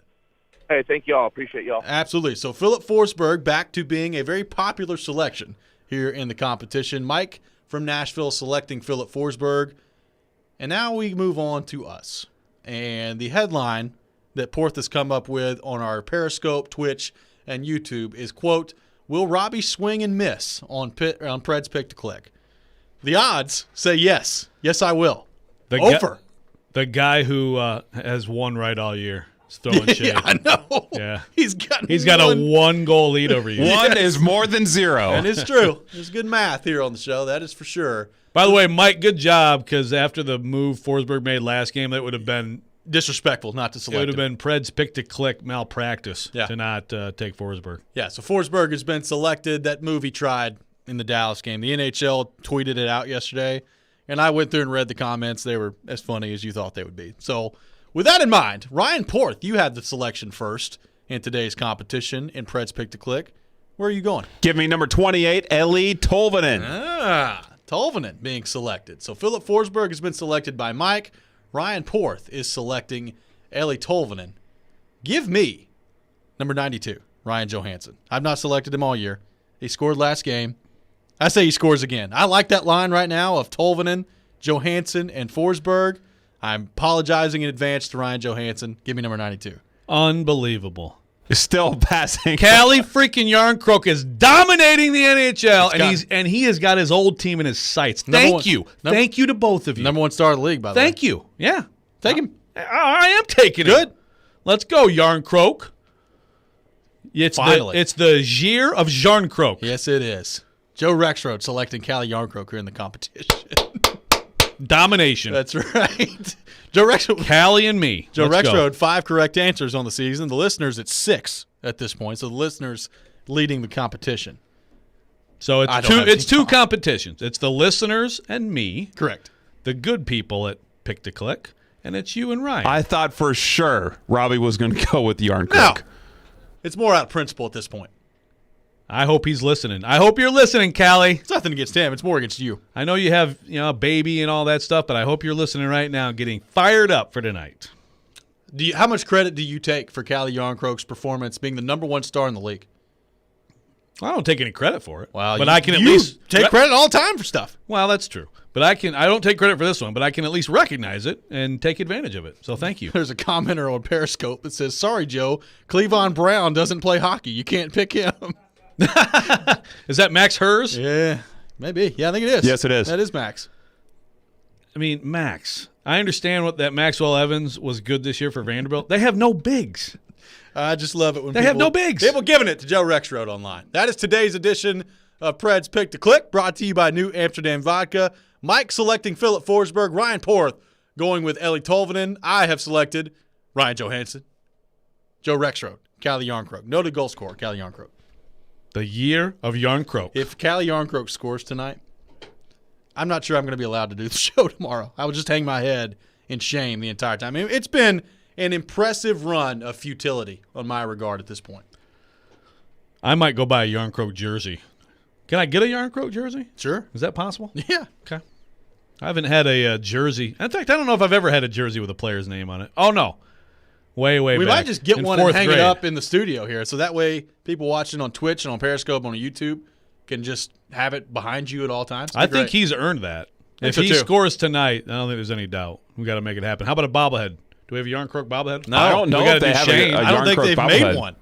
I don't think they've made one. That could be the next one on the list. I mean, that they better be thinking about the Yarn Croak bobblehead right now. I agree. If not, it's a big oversight within the organization. They should make it. Organization. If he scores tonight, they should make a dual bobblehead of Joe Rexrode interviewing Callie Yarncroke in the locker room. I have interviewed Callie Yarncroke a couple times before. Me too.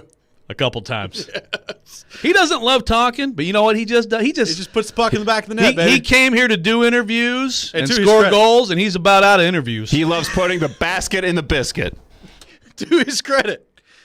He was pretty good after the game the other night in his interviews. He really was. Maybe he prefers the Zoom. He prefers like not having us like bad breath and crowding around him in a sweaty room. I don't necessarily I can see blame that. him. Yeah. Maybe he wants you to take a Tic Tac next time.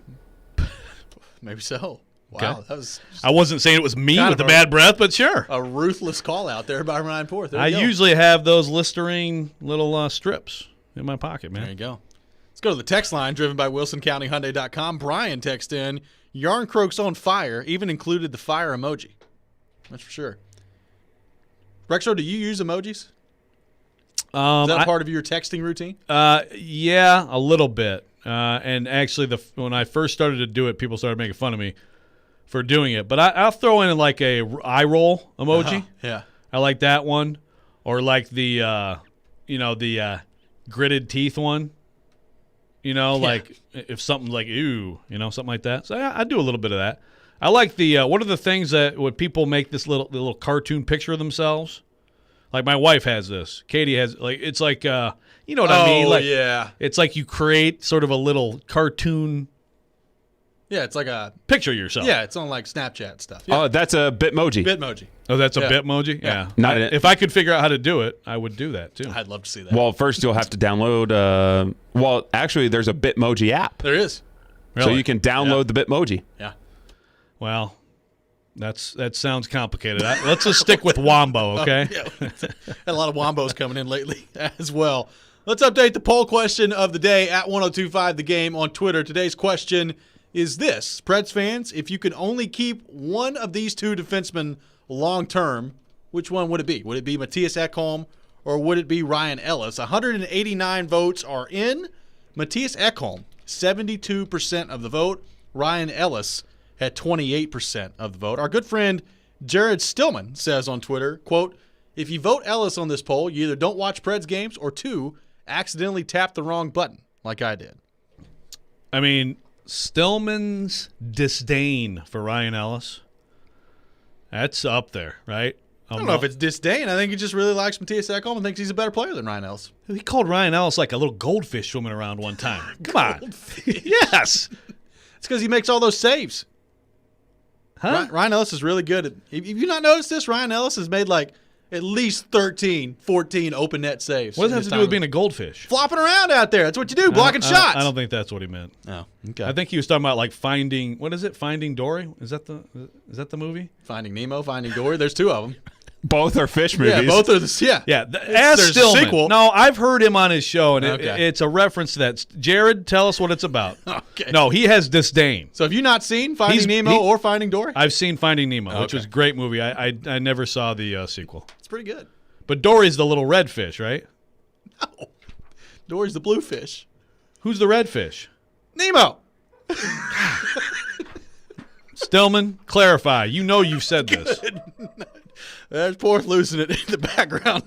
What a segment this has been. When we come back, our Let's good do it friend all again. Charles Robinson from Yahoo Sports will join us. But first, speaking of the Nashville Predators, 1025 The Game and T-Mobile have teamed up to help you continue the tradition with a hockey home gating party. And it's time to text into the game line at 615-737-1025 for your chance to win the T-Mobile Hockey Home Gate. You can watch a weekend Preds game with a Dos Equis prize pack, which includes a case of beer, dessert from Nothing But Cakes, a T-Mobile prize pack, and food provided by 312 Pizza Company in Germantown.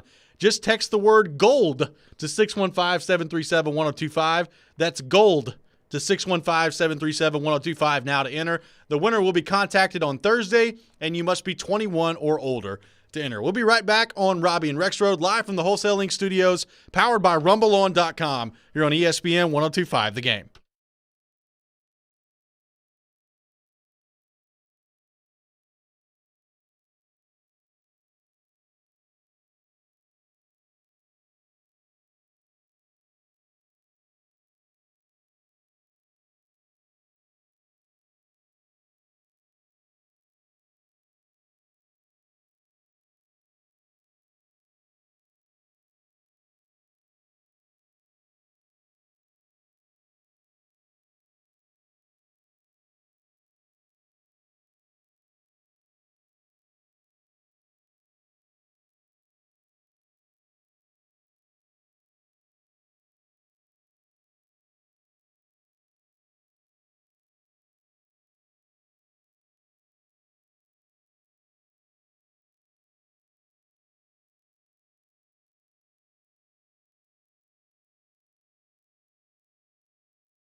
Welcome back in. Final hour of Robby and Rexrode here on ESPN 102.5 The Game. Robby Stanley, Joe Rexrode, Ryan Porter with you on this Tuesday morning in Nashville, Tennessee. Streaming live on Periscope, on YouTube, and on Twitch as well. And it's that time of the week. We go to our 102.5 The Game phone line, driven by WilsonCountyHyundai.com, and welcome in our good friend Charles Robinson from Yahoo Sports. Charles, what's going on, man? How we doing?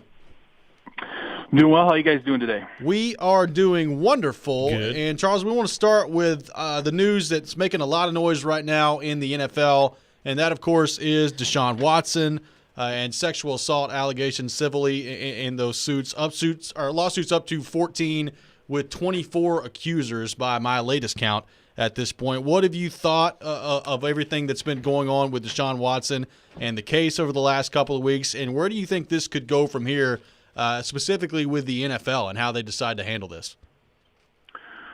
So I pulled the 14th case this morning, and when you read through all of them,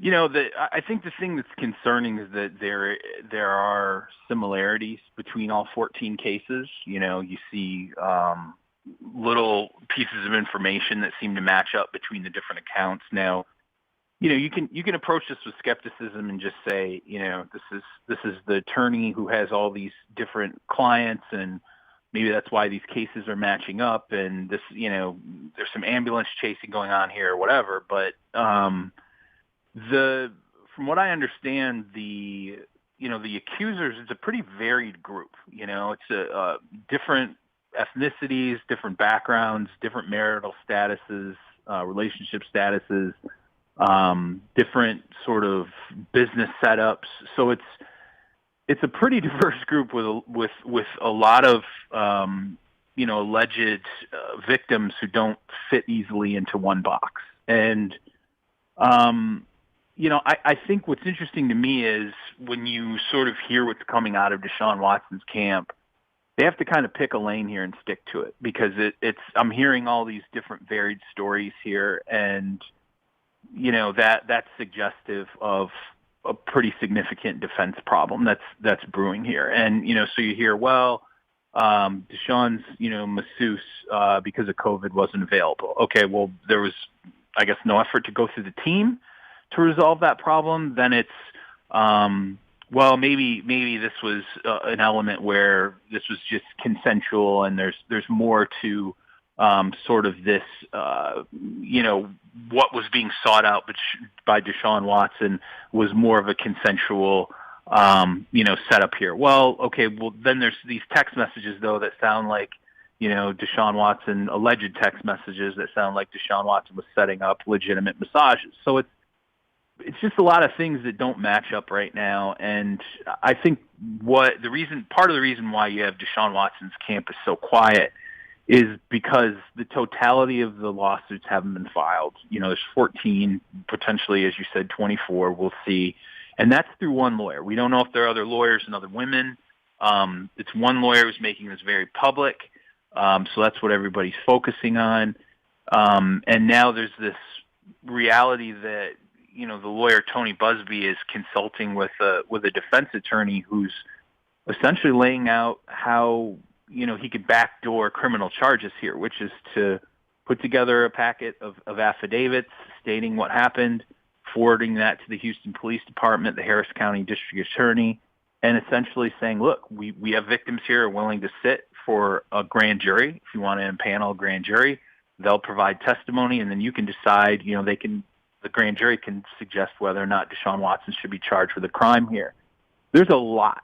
There's a lot going on here. And I think people are like, well, how does this affect his trade value? Like, people need to back off that, okay? Like, how does this affect his ability to move forward with his job? Criminality, did this or did this not happen? And, I've had a chance to talk to a couple of teams that were interested in Deshaun Watson prior to all these incidents. And what's clear to me is you have two things that have to happen here. Number one, whoever the team is, forget the fact that the league and Lisa Friel, they're doing their own investigation.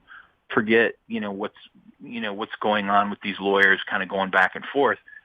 If a team's even going to consider trading for Deshaun Watson, they have to be 100% convicted that he is innocent of all these allegations, 100%, because they're going to have to throw their full weight behind his innocence once he is acquired. And then once they clear that hurdle, hey, we believe he's 100% innocent, we've done all our due diligence, then somebody has to go to the league, whether it's the owner, a general manager, a coach, whatever an organization can bring to bear, has to go to Roger Goodell and say, hey, are we onboarding someone who's going to be, on the commissioner's exempt list, potentially suspended? We need some kind of guidance from the league here to know what we could be getting ourselves into from a league perspective. And that's just the start of this. So the longer this goes, the worse it seems to get for Deshaun Watson, just in terms of the allegations. And, let's say this comes out to 20 lawsuits or 24 lawsuits. If even a quarter of those actually go to trial, say it's, 5 or 6 lawsuits actually go to trial, That's years of litigation. That's motions, counter motions. That's motions to dismiss. That's, evidentiary hearings. It's a million different things, and we're talking about literally years and years of litigation. So it should be the number one story in the NFL right now. And if you're watching a network and it's not the number one story on that network, I can't tell you why that is. Well, why do you think that is, Charles? I think the way that this was initially presented by Tony Busby caused a lot of reticence for people. And I can speak for myself personally. When it first came out on last Tuesday, I'd never seen a lawyer approach it the way that Tony Busby approached it, in terms of going to Instagram and saying, hey, here's what we're going to do, and then talking about himself, half of this Instagram post. And I've spent 5 years in investigative, and that was literally like canoeing through lawsuits for 5 years. I mean, it was, and I've never seen, even attorneys who wanted a lot of attention had never approached something like this on social media the way Tony Busby has. Now, I think that caused some people immediately to go, wait a minute, this is real stinky, the way that this is starting. Like, something doesn't feel right here. But by Thursday, it had gone from one accuser to six. And then when you started to read through the filings, I think there's enough there, if you want to go through the filings, where you're going to go, there seems to be a lot of commonality here. Now I want to know why. And the fact that, again, they're willing to provide affidavits to law enforcement, if indeed that does happen, you're opening up all of these accusers to have to testify under oath, the ones that would be willing to testify under oath before a grand jury. Well, now they can be prosecuted in that case. The attorney himself could be putting himself at jeopardy if there's something nefarious going on here. So I don't know if at the networks people aren't really combing through this and looking at this situation and going, hey, we got to get beyond how this thing started and understand what this really looks like now, or what. Or if it's just because Deshaun Watson had this, up until this point, has always had this squeaky clean image, and so people are having a hard time believing it. But I was talking to a team, and, I said, hey, if you attached X player's name, and I named a player who kind of had a sort of like a history of things. I said, if this player was in the middle of this, it would be on every network all the time. I can't understand why, for example, the NFL Network, I get it. It's league owned. I get that. But when all hell was breaking loose, the next day, I can't remember what day it was, it might have been Friday with the NFL Network. I was like, let me watch this. Let me watch their morning show and see how long it takes them to talk about this. It was an hour and 40 minutes. And then Will Silva gave it 30 seconds. And I was just like, wow, we just went an hour and 40 minutes, and then they gave it a 30-second update. And that's all the attention they're going to pay to this. And so, everybody's got their reasons behind it, and it probably doesn't help that there are still multiple teams and owners that would be willing to at least have talks with the Texans about Deshaun Watson. But this is a massive, monumental story that's going to drag on for a while. And anybody who thinks this is just an ambulance-chasing event that's going to go away quickly, I just don't see it happening unless there's some kind of silver bullet that I don't see from Deshaun Watson's camp. Charles Robinson from Yahoo Sports on the line with us, driven by WilsonCountyHyundai.com. And, Charles, we talked about this with you a few weeks ago when Dak Prescott signed his deal. But the NFL TV deal finalized $110 billion. Amazon involved, multiple broadcast networks as well. What did you think of the deal for the league, and what does this mean in terms of the salary cap and things like that moving forward as well? Well, Amazon's the highlight. When NFL owners were doing backflips over getting Amazon involved in this, and I really do believe that the Thursday night package that they'll pick up in 2023, it's a test drive, and I think that, interestingly enough, I think it's the test drive that when the 7-year out comes, there's a opt-out clause after 7 years, it's an 11-year deal. I think the NFL is going to sit there and the owners are going to rub their hands together and go, is there some way we can get ESPN and Amazon into a fight over the Monday night rights? Because the Monday night franchise is the monumental, that, and I'll say this, look, they still haven't figured out the Sunday ticket package, which is still in the hands of DirecTV. That's got to be figured out. DirecTV has that through 2022. So that's also something that I think Amazon could potentially pick up. But I think the league would like to figure out a way to bring Amazon more into the fold than just the Thursday night package. And so people kind of understand what Amazon's involvement is going to be. They're going to 100% produce their Thursday night games, meaning the camera shots, the talent, it's a network event for Amazon. So it's a ground up build from Amazon in terms of what they're going to do for Thursday night football. So I think Amazon's intriguing. I think the dollars are what we all thought was insane. But it was interesting. There were some wrinkles too that I think are good for fans. They told ESPN finally, hey, you can flex games on Monday night starting in week 12. That's great, because now we don't have to watch dog games in December and November and December. So for them to flex some games, that's great. But it's indicative of 2023. You're going to see a big jump in the salary cap. I think next year's going to be flat. Then 2023, we're going to see the big step forward. And all those teams that were telling me, hey, 5 years from now, as in 5 years from this season, the cap's going to be 250 to 260 in terms of 250 to 260 million dollars. I don't have any question about that now. I think I would be stunned if it's below $260 million 5 years from now.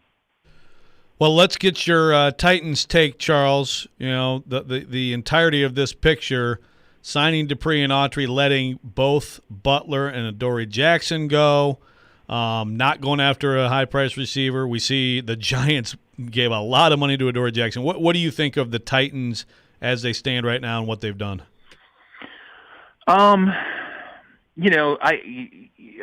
In terms of Jackson, to me, you swap in, Janoris, and I think they're similar. Honestly, I think they're similar players.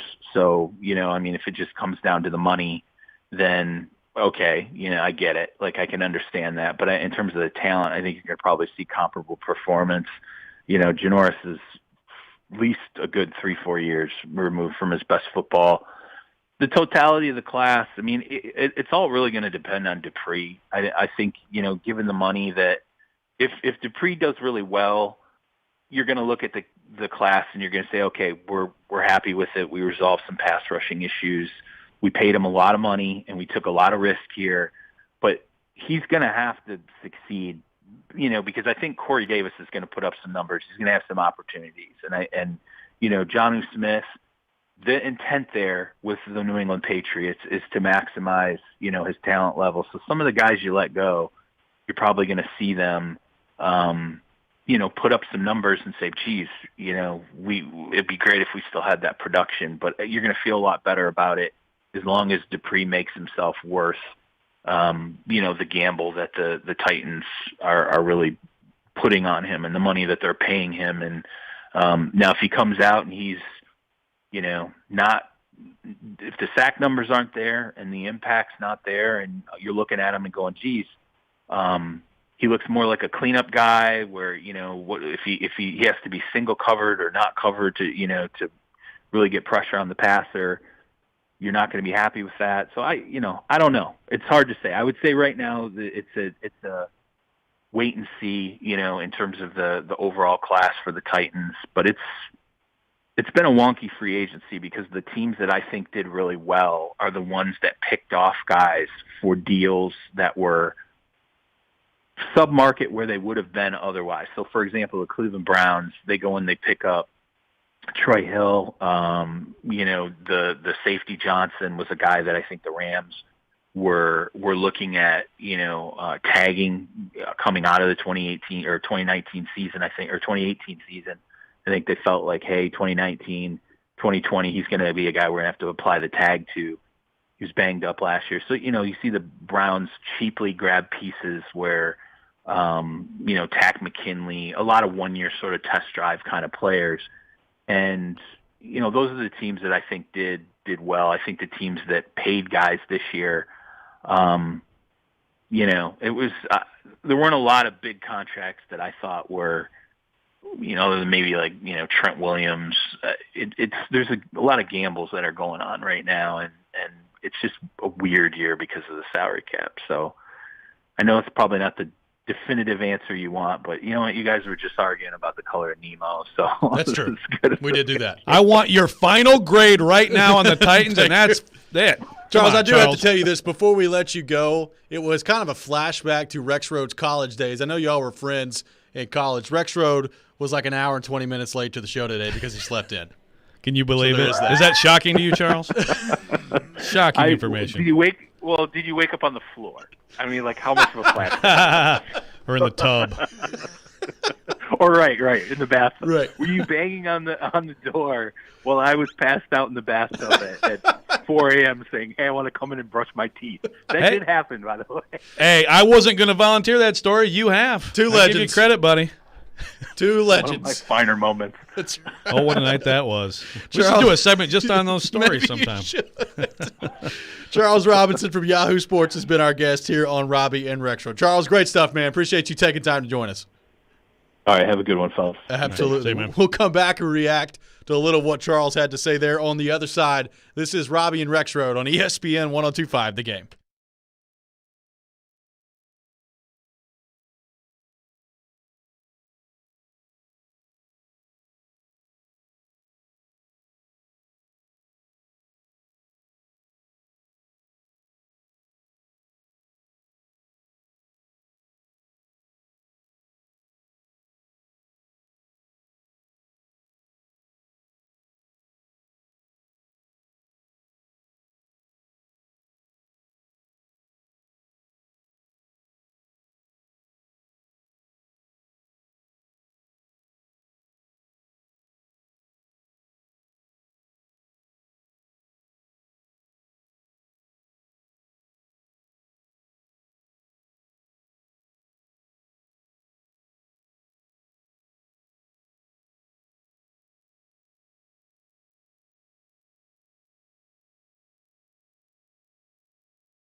Is your bracket busted?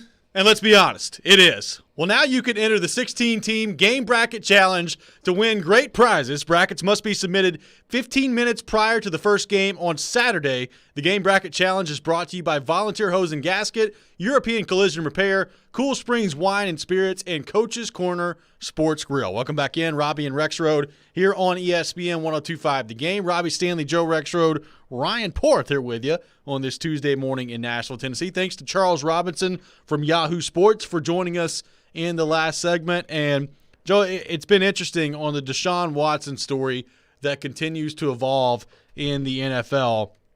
I think Charles is exactly right. I think a lot of people viewed it when it first happened of, all right, what's going on here with the lawyer and the way that he's handled kind of coming out with this information on social media, which Charles talked about in the last segment. But now, I mean, you're up to 14 lawsuits at this point coming out against Deshaun Watson. As Charles detailed, a lot of them similar in nature in terms of the story that's been told, but different in terms of the victims involved in these lawsuits that have been alleged against Deshaun Watson. What do you think of all this? What do you think about the way it's been handled, the way it's been covered, and maybe where it's going? Not only with teams, looking to maybe trade for Deshaun Watson, but if you're the NFL, like what sort of action could you take on this as this continues to move forward here? Well, it's a mess, and I think Charles is right on there, and I'm not that surprised. I mean, I honestly think both things he mentioned are absolutely part of this. One is the way it came about. I mean, my first instinct was, what is this? Some lawyer putting some crap on social media. It was a bizarre start to the whole thing. And then, look, I mean, Deshaun Watson to me is one of the most beloved and celebrated players in this league, not just for what he is on the field, but what he is off the field. Yeah. I mean, he's there. There are some guys who have bad reputations, and some who, most of the league, it's just sort of like, okay, well, what if something happens? It happens, and then you react to that. I think Deshaun Watson is on that short list of superstars who have been so great in their community that, like, everyone wants to believe is, like a superhero, one of the good guys. And so I think that's part of the coverage. But first of all, all joking aside with Charles and the college days and stuff, I mean, the guy is as good an investigative journalist as there is in sports. Yep. This has been true for a long time. And so when he studies case files and things like that, I trust his opinion on them. And so I put some weight into what he said. And even apart from that, this, I think for a few days now, has been trending toward, okay, this is not just, just some lawyer throwing something at a wall. There are people here, there are alleged victims involved who are lining up and being involved and being willing to put themselves out there. So keeping an open mind on the whole thing. Because we also, I think a lot of times with sexual assault, and I think for the most of my life, it's in sports. There's this big, impulse to not believe the alleged victim, and I think that's a real problem. I also think, look, I mean, you just have to keep an open mind on this. I mean, I have no idea what happened here, what all is going on here.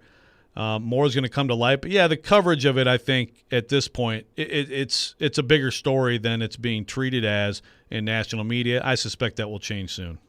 I suspect it will as well. I think we're already starting to see that a little bit on ESPN. I mean, it was on First Take the other day. They were talking about it to begin the show, and I think that will continue to be the case as more and more details and allegations have come out over the course of the last couple of days. But it is interesting, like, from Charles's point of view, and he talked about this with us in the last segment. If you missed that interview, you'll be able to catch it on demand later. You can go to Apple or Spotify, or you can watch it online as well via Periscope, YouTube, or on Twitch. But this is not something that's going to go away anytime soon. Like, this is something that sounds like it's going to stick around and be a story for a long time. And I realize when you get to the football part of this is way less important than getting to the bottom of what's actually happened here. But we spent so much time talking about, Deshaun Watson being traded. Like, if I'm an NFL team right now with this kind of hanging in the background, unless, to Charles's point, you're 100% sure that he's innocent, and I don't know how you could be right now at this point. There's no way in the world I'm trying to trade for him right now. No, yeah. No, I mean, and when you think about how this can and probably will drag, again, I'm with you. It's like it's almost icky to talk about this when you talk about the seriousness of the allegations. Sure. But look, the reason we're talking about this guy is because he's a star NFL quarterback, and he was the number one story before any of this, because who were they going to trade him to? Who was going to figure out a way to get Deshaun Watson to be their star for the next few years, and what would the Texans get back? I look at this, and just off the cuff on the football side of it, I feel like the Deshaun Watson not being on a football field in 2021 has gotten way more likely.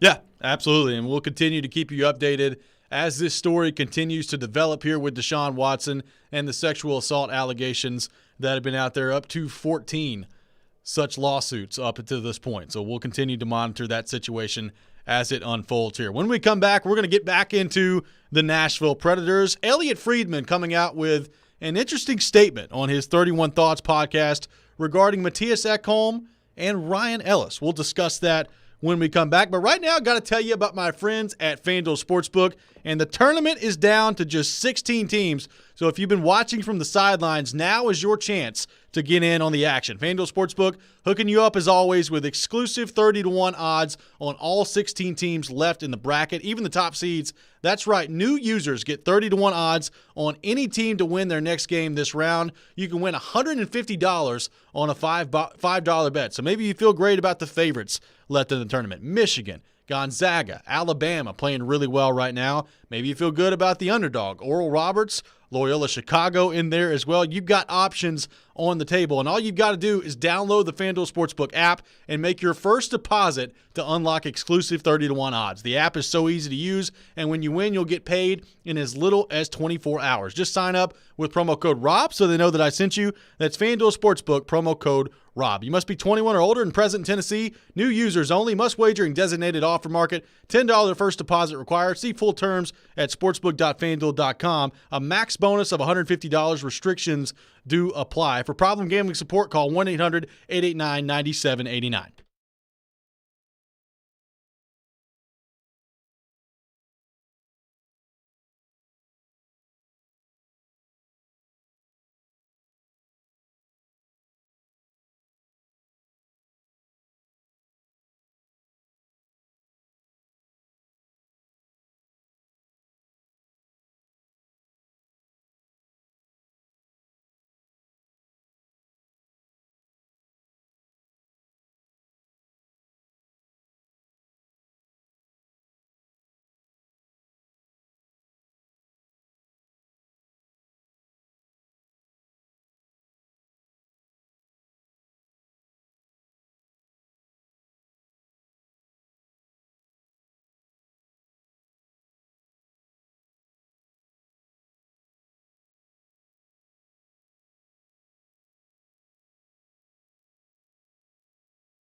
Preds fans, join 102.5 The Game tomorrow night from 6 to 7 p.m. for Smashville Live. Smashville Live airs every Wednesday on 102.5 The Game. During the Preds season, we'll feature Preds players, former players, and other special guests. You can also watch the show online via 102.5 The Game's Twitch, Twitter, Facebook, YouTube, and TheGameNashville.com. Smashville Live brought to you by New Amsterdam Vodka, Spring Hill Heating and Cooling, and Red Spirits and Wine in Bellevue. Tomorrow, we'll also be giving away a pair of tickets to see the Preds take on the Detroit Red Wings at Bridgestone Arena on Thursday night. So make sure that you're tuning in for that. Welcome back in. Robby and Rexrode here on ESPN 102.5 The Game. Streaming live on Periscope, on YouTube, and on Twitch as well. And speaking of the Nashville Predators, Elliot Friedman from Sportsnet does a 31 Thoughts podcast with Jeff Merrick, where he always comes out with some really good information. Elliot, one of the most connected guys in the NHL. And on the latest edition of the 31 Thoughts podcast, was talking about the Predators, some decisions that they've got to make coming up regarding Matthias Eckle and another defenseman thrown in the mix as well that could make things very interesting for David Poile and company coming up. Here's what Elliot Friedman had to say on his 31 Thoughts podcast. I think we've all kind of looked at Eckle as the guy.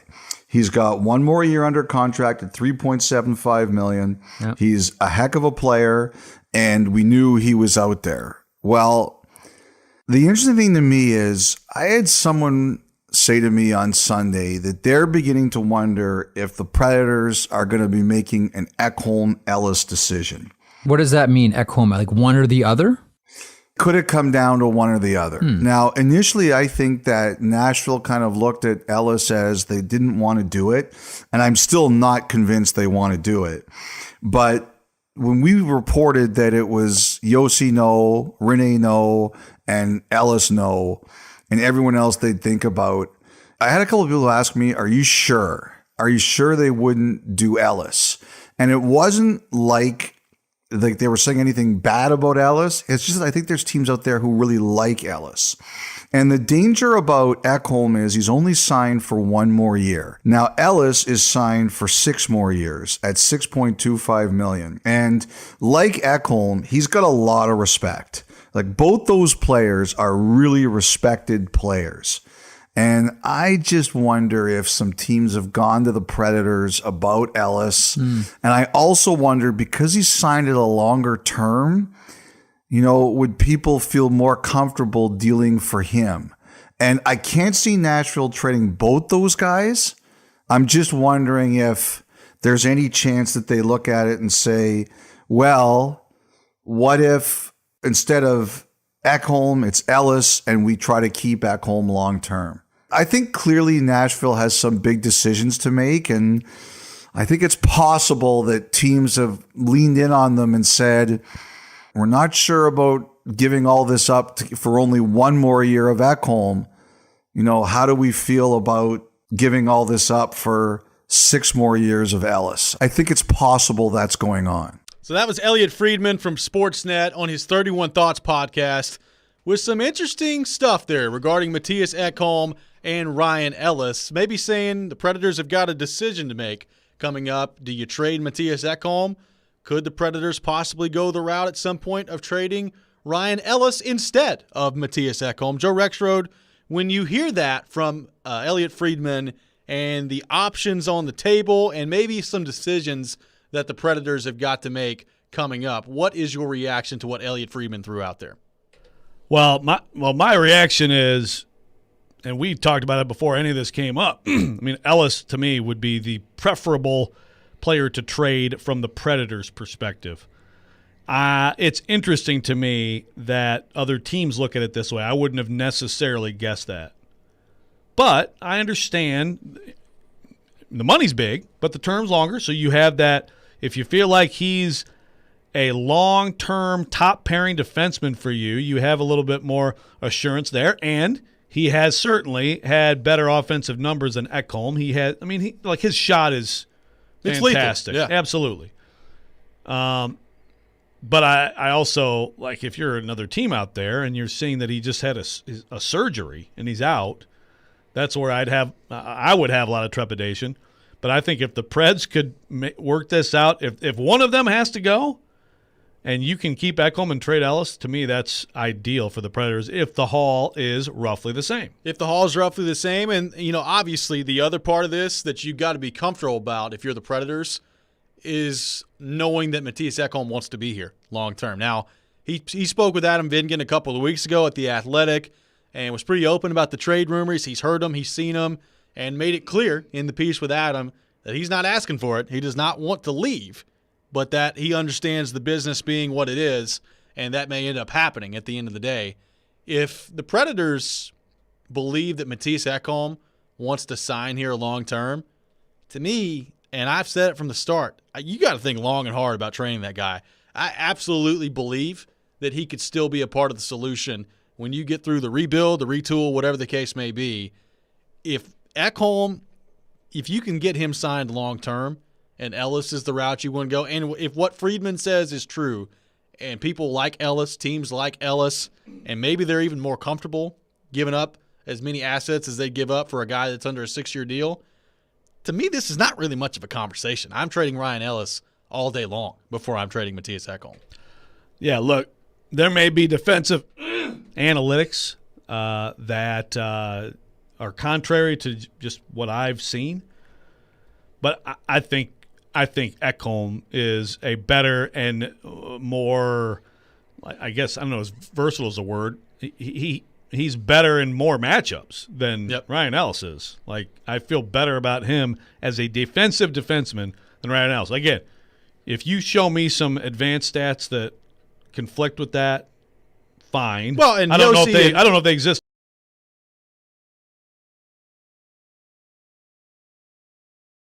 His credit was awesome last year. Now, he's not been as good this year, and injuries now, again, a story of the season as well for Ryan Ellis.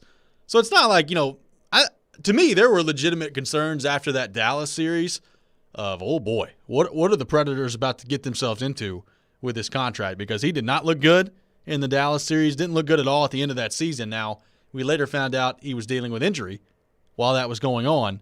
But I thought he responded very well last year. But to me, that you've got to at least be, if you're the Predators, concerned at this point with the injuries piling up the way they have. Yeah, I mean, I was concerned about Ellis going into last year. I think a lot of people were because of the injuries, and is he, not the because someone put on Twitter here, what's he done since his contract? So people get into the you get paid and you whatever. He was pretty good last year. He was awfully good last year. Now I'm getting blown up by Stillman, who has. He's clarifying now. He did not actually bring in the movie Nemo, but he's quoting himself from Dallas series.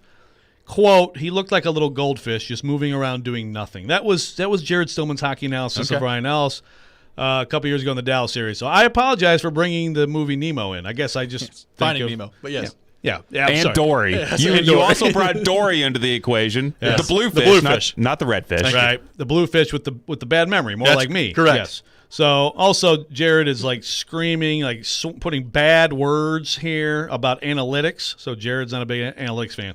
But listen, I tend to agree with Jared. Maybe he's a little harsh, a little rough on Ellis. But I would take Ekholm over Ellis all day long. So if that's how it goes, and you can get a similar return, I still have my doubts about that though.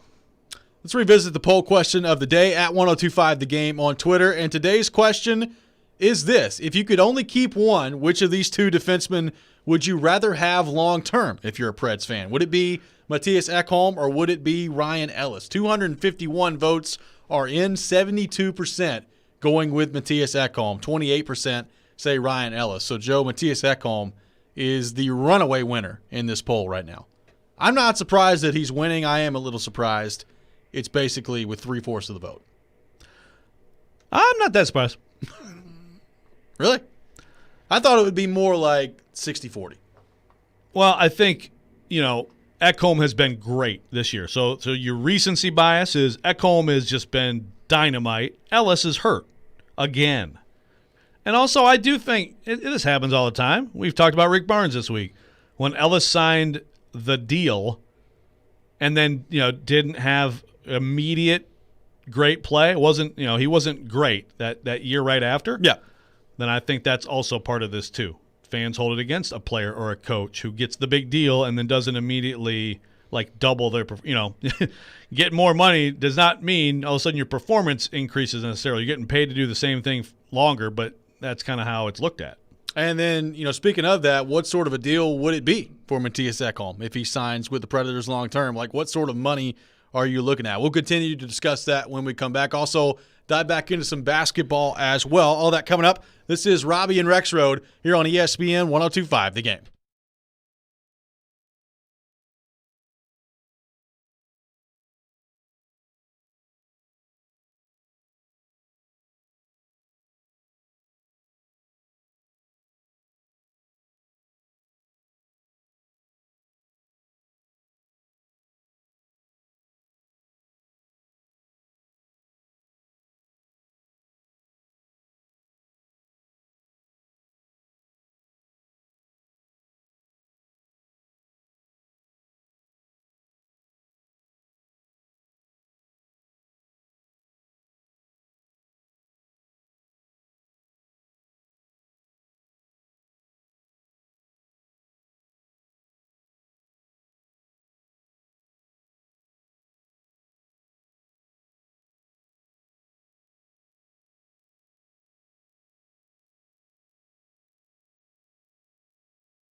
It's time to save some cash fast. It's the 102.5 The Game Deal of the Week from Grain and Berry in Hillsboro Village. Go to thegamenashville.com right now to get half off a $20 gift card. Grain and Berry is a superfood cafe serving everything from acai bowls, which I had one of those yesterday. They're outstanding, by the way, and fresh pressed juices to flatbreads and quesadillas and hearty avocado toast and international coffees. Everything is made to order and free of additives. It's the perfect place for health-conscious, vegetarian, vegan, and dietary restricted patrons to eat. Get a half-off gift card while they last at thegamenashville.com. Welcome back in. Robby and Rexrode here on ESPN 102.5 The Game. Robbie Stanley, Joe Rexrode, Ryan Porth here with you on this Tuesday morning in Nashville, Tennessee, streaming live on Periscope, on YouTube, and on Twitch as well.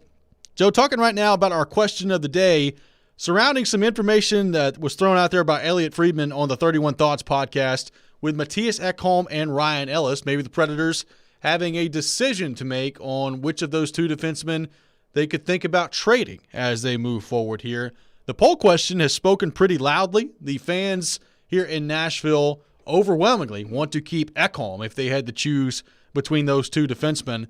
The interesting part of this is I think we could get our answer either way very soon, because to me, like, if Ekholm is the route you're going to go and you're going to trade Matthias Ekholm, you've got to do it now. Like, you got to do it before the trade deadline this year, because part of the value that you get back in return for him is he's got another year left on his deal after this one. So theoretically, if you're a team out there getting him, you would be able to acquire him for a postseason run this year, another full season next year, and another postseason run. I mean, there's a lot of value that comes with that. So we've talked about a first-round pick being a part of the package, maybe a couple of prospects as well. To me, that's the package if Matthias Ekholm still has another year left on his contract. If you get through the trade deadline this year and they've not traded Matthias Ekholm, let's say maybe you go that route this summer, I think the value goes down a lot at that point. So if there's going to be a time to trade Matthias Ekholm, I think it's now. If they don't, maybe that tells you that they are thinking about trading Ryan Ellis this offseason, because to me, especially with him being hurt now, I mean, that is an offseason move to trade him and part ways at that point. I mean, if you're a team wanting immediate help, who knows when Ryan Ellis is going to be back this year. John Hines confirming the other day that he had surgery, says he's skating, but he's not close at this point. We have no clue when Ryan Ellis is going to be back. Yeah, some of the appeal of Ekholm, not only that he's really good, but it's not just a rental. The cost is great, and if you bring in a guy like that for a playoff run, you feel good about, okay, come back next year, and if it all works out, he likes it in your town and with your organization, then you can lock him up long term. And the rental thing happens more than anything. Yeah, but this is like a rental plus at a great cost for a heck of a player. And I agree with you. If the Preds don't move him for this deadline, probably going to be a lot of speculation around the other guy during the offseason, because, yes, there's not much value right now for another team to get Ellis in the short term because he's not going to be playing for you. Well, the other thing in the short term, too, is the salary cap. Yep. A lot of teams are not wanting to add a ton of money before the end of the season to the salary cap, so that makes more sense to be an offseason move where teams have a lot more flexibility to make moves with other teams if they are wanting to add Ellis to their books. And you brought up some odds earlier that I thought were interesting, talking about the odds of Ekholm being traded versus the odds of Granlund being traded and where the favorites were. I thought those were interesting that you brought up. Yeah, so those were from Bodog. Ended up in my email yesterday. Ekholm is minus 150 to stay with the Nashville Predators beyond the trade deadline, and then the favorite outside of the Predators as his team beyond the trade deadline is Philadelphia at like plus 325. And then Granlund, the favorite to land him beyond the trade deadline is Toronto. Right. So obviously, I mean, it makes sense from this standpoint. Granlund, a rental player. So if the Predators go the route of selling, he absolutely will be on the block. He is a guy that they will trade. I do think it's interesting, though, that as much as we've talked about Ekholm and he's number one on the Athletics big board and all these different things, to have those odds right now as the favorite the Predators keep him, I think is interesting. Yeah, it's sort of, I guess with stuff like that, I usually look at it like the field usually has better odds than any particular. It's like the reverse of that, though. You know what I mean? Right. Like it's just still what other team would be more likely than the team of players on in terms of odds? Wouldn't it usually be the team that the players on would still get the best odds? Maybe I can't say that I've studied that. I mean, for players that are heavily rumored before the trade deadline to get traded, if there's one spot that everyone's saying, but you know what I mean? Sure, but you could have plus 250 as the favorite. Right. Yeah. Right. It doesn't have to be, less than even money. Right. That's true. I mean, and the flip side of all this, of course, for the Preds is that if you aren't trading him, then and you're forfeiting this big haul, and again, maybe you're getting it for Ellis later, but then you better feel great about him signing long term. Yeah. You better feel great about him being all in on as good as you can feel about being part of this, whatever's to come, and being there on the other side of it. Well, and to that point, I mean, that's a similar conversation that we've had with Philip Forsberg as well when it comes to when he's eligible to sign a deal. The Predators, if they kept him around, they could sign Matthias Eckle to a contract extension this summer. And that could be, if you keep him around, you keep Forsberg around, maybe those are two guys that you try to lock up as you move forward here. You can have, I guess, some initial conversations about that right now. You can't actually get a deal done until this summer. But if I'm David Poile, if that's the route you try to go, you better make sure that there's some legitimate interest in Eckholm to hang around, which however you can do that. Yeah, and I've gotten no reason to believe that there wouldn't be legitimate interest for him hanging around. Well, I think a lot of times if it's a player who has been in one place the entire career, and things have gone well, and it's, if a player likes where they are, if they like being in your organization, and it's been long term, it's been a good relationship, then I think that should give you a better feeling about it.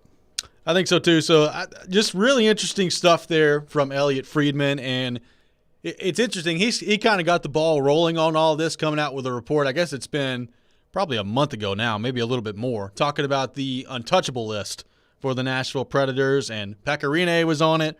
Roman Josi obviously on that as well, and said Ryan Ellis would be on it as well. And as you heard last segment in the clip from Elliot Friedman, had some people reach out to him and say, are you sure that Ryan Ellis would be on that list? So I have no idea what the Predators are going to do as they move forward here. I don't know what they're thinking in terms of which way they could go if they decide to be a seller. I don't know if you win 2 games this week against Detroit and you find yourself right there on the cusp of the 4th spot in the Central Division, does that change the way the Predators operate? I have no idea. You and I have both said probably would not change the way that we operate, but we're not the Predators. Maybe it changes the way they operate. I don't know. But I definitely, as C-May said earlier in the show, there's no scenario where I can imagine the Predators being a buyer this year. That scenario just does not exist. That'd be wild. That would be just wild. Imagine Twitter that day. Speaking of Twitter, Keith Lane, shout out for the Joe Rexrode. Yes, Joe Rexrode.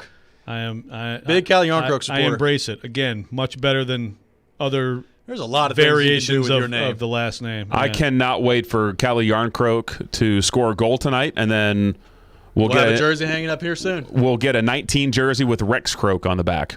Like I said, if he gets a hat trick, then I will buy a Yarncroke jersey and I will wear it. Absolutely. And again, I'm totally against wearing jerseys, especially of people younger than you. Yeah. Ever. Like I would wear like a Lou Whitaker jersey. That's how dedicated you are. But yes. So get a hat trick tonight, Yarncroke. It is the year of Yarncroke. Hey, look, it's the Will Wade Homer in the studio. It's true. That does it for us today. Elijah Campbell, Will Wade Homer, everybody. Robby and Rexrode will be back 6 a.m. tomorrow. Darren, Donick, and Chase coming up next. This is ESPN 102.5 The Game.